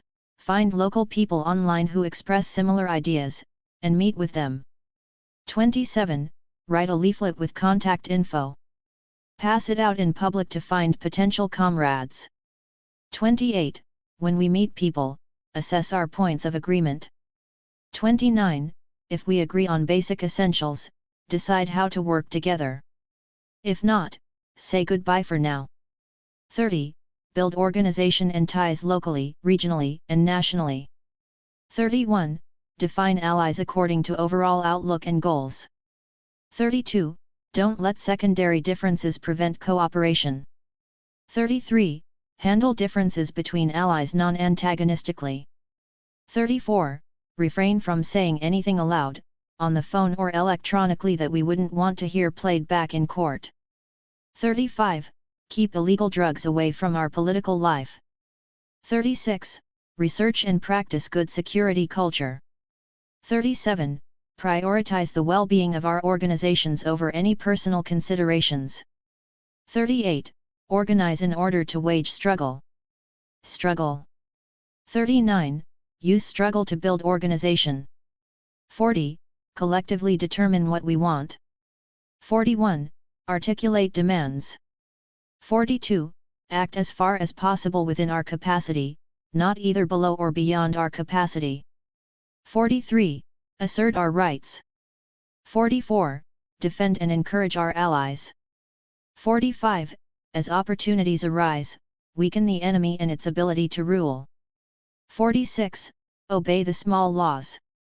Don't get taken out of the game for something unworthy. 47. Refrain from illegal activities unless you trust your comrades with your life. 48. Avoid being distracted and diverted into symbolic action for action's sake. 49. Don't expect the enemy to act against its nature. 50. Turn every attack by the enemy into an opportunity to speak and organize. Brief definitions of concepts. Brief definitions.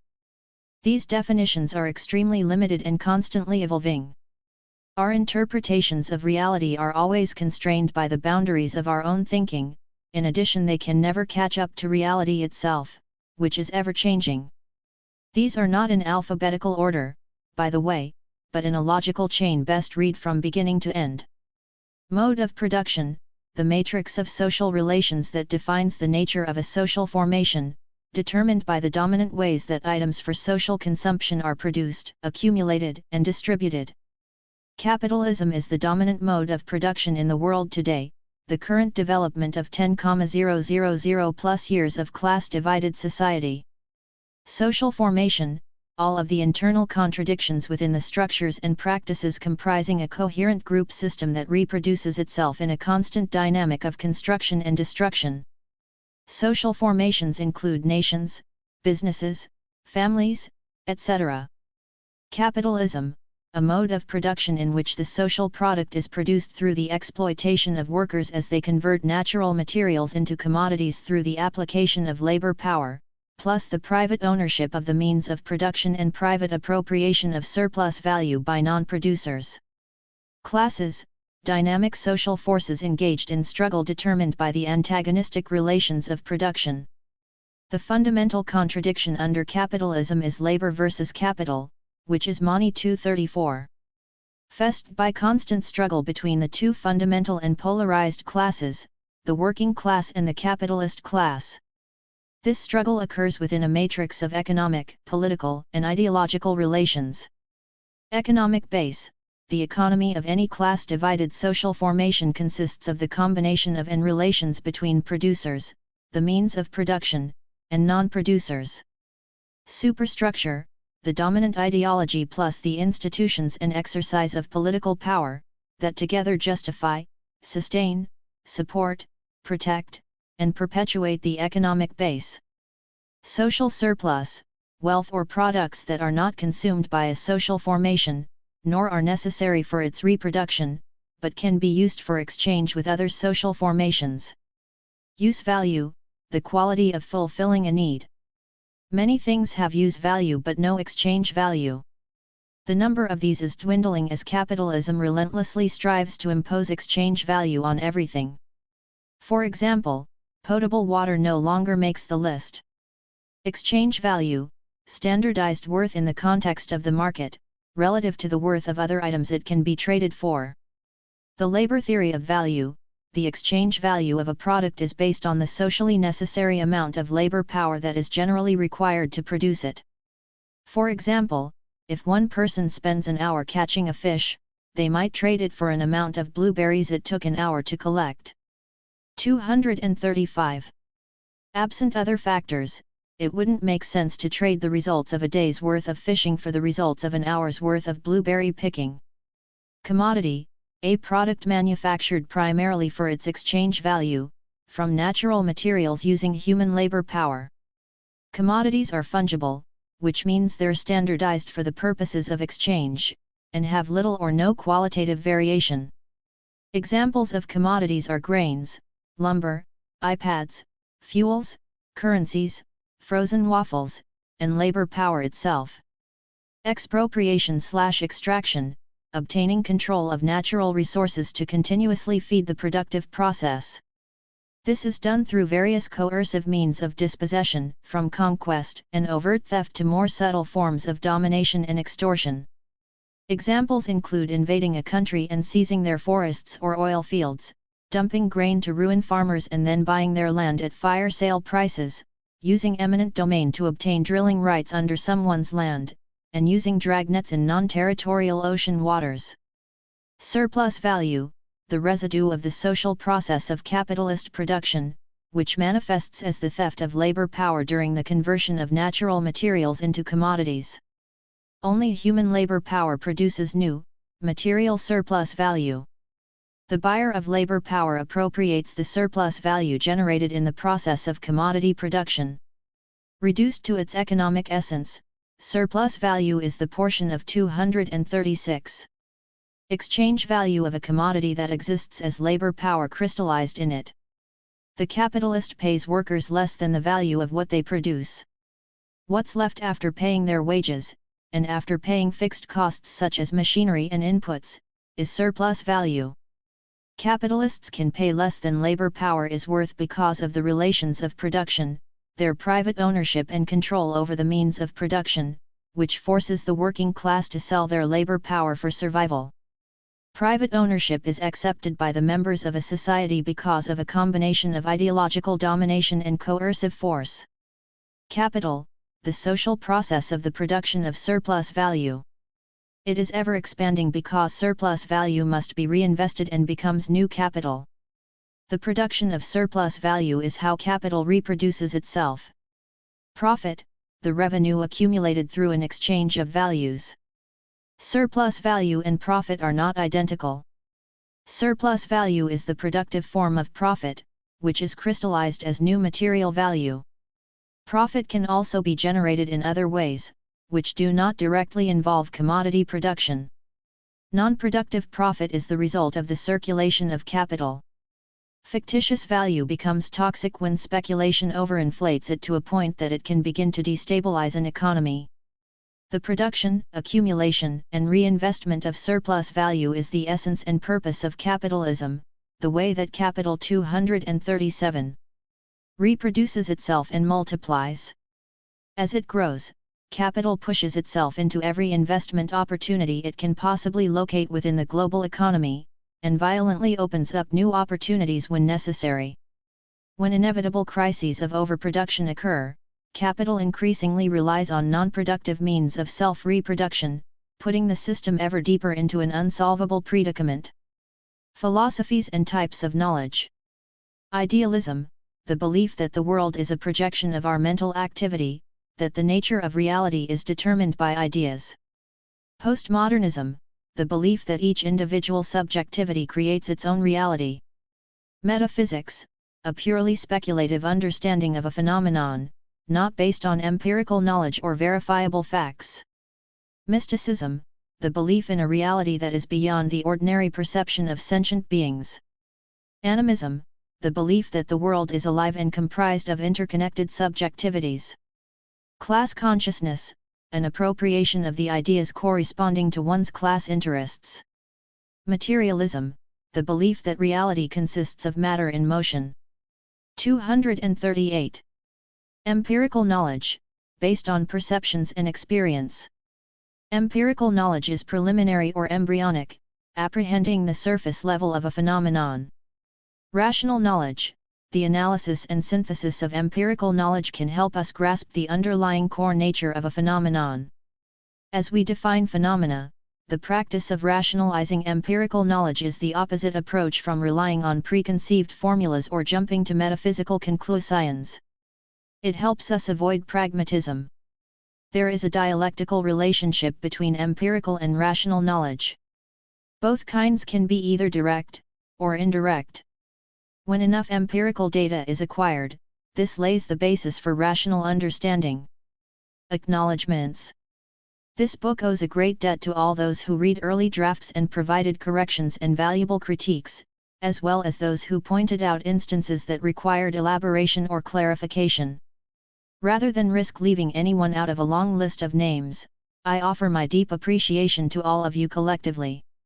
Publication has been made possible through the funding of many generous supporters, including L.U. Allen, Warren Bernard, Rachel Charbonneau, Deep Green Resistance, Edmonton Small Press Association, Amy Greeter, Mark Hand, D.F. Hawthorne, John Kovalik, Gardner Monks, Malcolm Morrison, Rob Rogers. Many thanks. Stephanie McMillan has been a political cartoonist since 1992. She is the creator of the editorial cartoon Code Green, and the comic strip Minimum Security, syndicated through Universal Uclick. She is the author of 6 previous books. Her cartoons have earned several major awards, including the RFK Journalism Award, and the Sigma Delta Chi Award from the Society for Professional Journalists. They have appeared in hundreds of publications, anthologies, and textbooks worldwide, including the Los Angeles Times, the South Florida Sun-Sentinel, Daily Beast, the Occupied Wall Street Journal, Funny Times, and the San Francisco Bay Guardian. Her cartoons have been included in numerous group exhibitions, including the Museum of Comic and Cartoon Art, and the San Francisco Comic Art Museum. A solo show of her work was held in 2013 at the West Gallery, California State University, Northridge. An organizer for most of her life, Stephanie is a founding member of the anti-capitalist/anti-imperialist Group 1 struggle. She also contributes political theory to Idées Nouvelles, Idées Prolétariennes. She is a dynamic public speaker, and has given presentations at the Left Forum, Sierra Summit, CUNY, and many other venues. About INIP. INIP is a publishing entity for the popularization of theory and other texts that serve the interests of the working class in our struggle against capital. Purpose. Proletarian class consciousness, the most necessary element of a revolutionary struggle, is currently nearly non-existent in most social formations. Our purpose is to influence objective conditions by addressing the subjective factor, in other words, to increase the potential for revolution by popularizing documents that consolidate and advance the theory of our class and assert a corresponding political line. Method. This project promotes the constructing of theory and political line through a constant dialectical process of unity-struggle-unity. While we recognize essential contributions from the past, proletarian theory is not a static dogma, but a living science. It is most powerful when collectively constructed and appropriated, for our class to advance together. Theory and line are perpetually subject to verification through practice, and to rectification as understanding develops. Politics/current events. There's an evil force dominating the people of the world and even destroying the planet itself. This force is our enemy, and the enemy of all life. Before we can defeat it, we have to correctly identify it. We have to understand its underlying structure, how it works, and who controls it, in order to pinpoint its vulnerabilities and effectively fight against it. This enemy is called global capitalism. Very educational, while still remaining fun to look at. Sean Michael Dodd. Sometimes the cartoons are revelatory and I perceive a new insight into something I thought I already had a full understanding of. They encapsulate big concepts in succinct and thoughtful ways. Duccio. This is an especially tough message to hustle that all these feel-good recycling type things individuals are doing mean nothing if we don't shift systemically. We collectively don't actually want to hear this message, we are trying to dodge it. But then these clever cartoons come along. And we like cartoons and we read them, and we are shaken up and we can't just go back to pretending.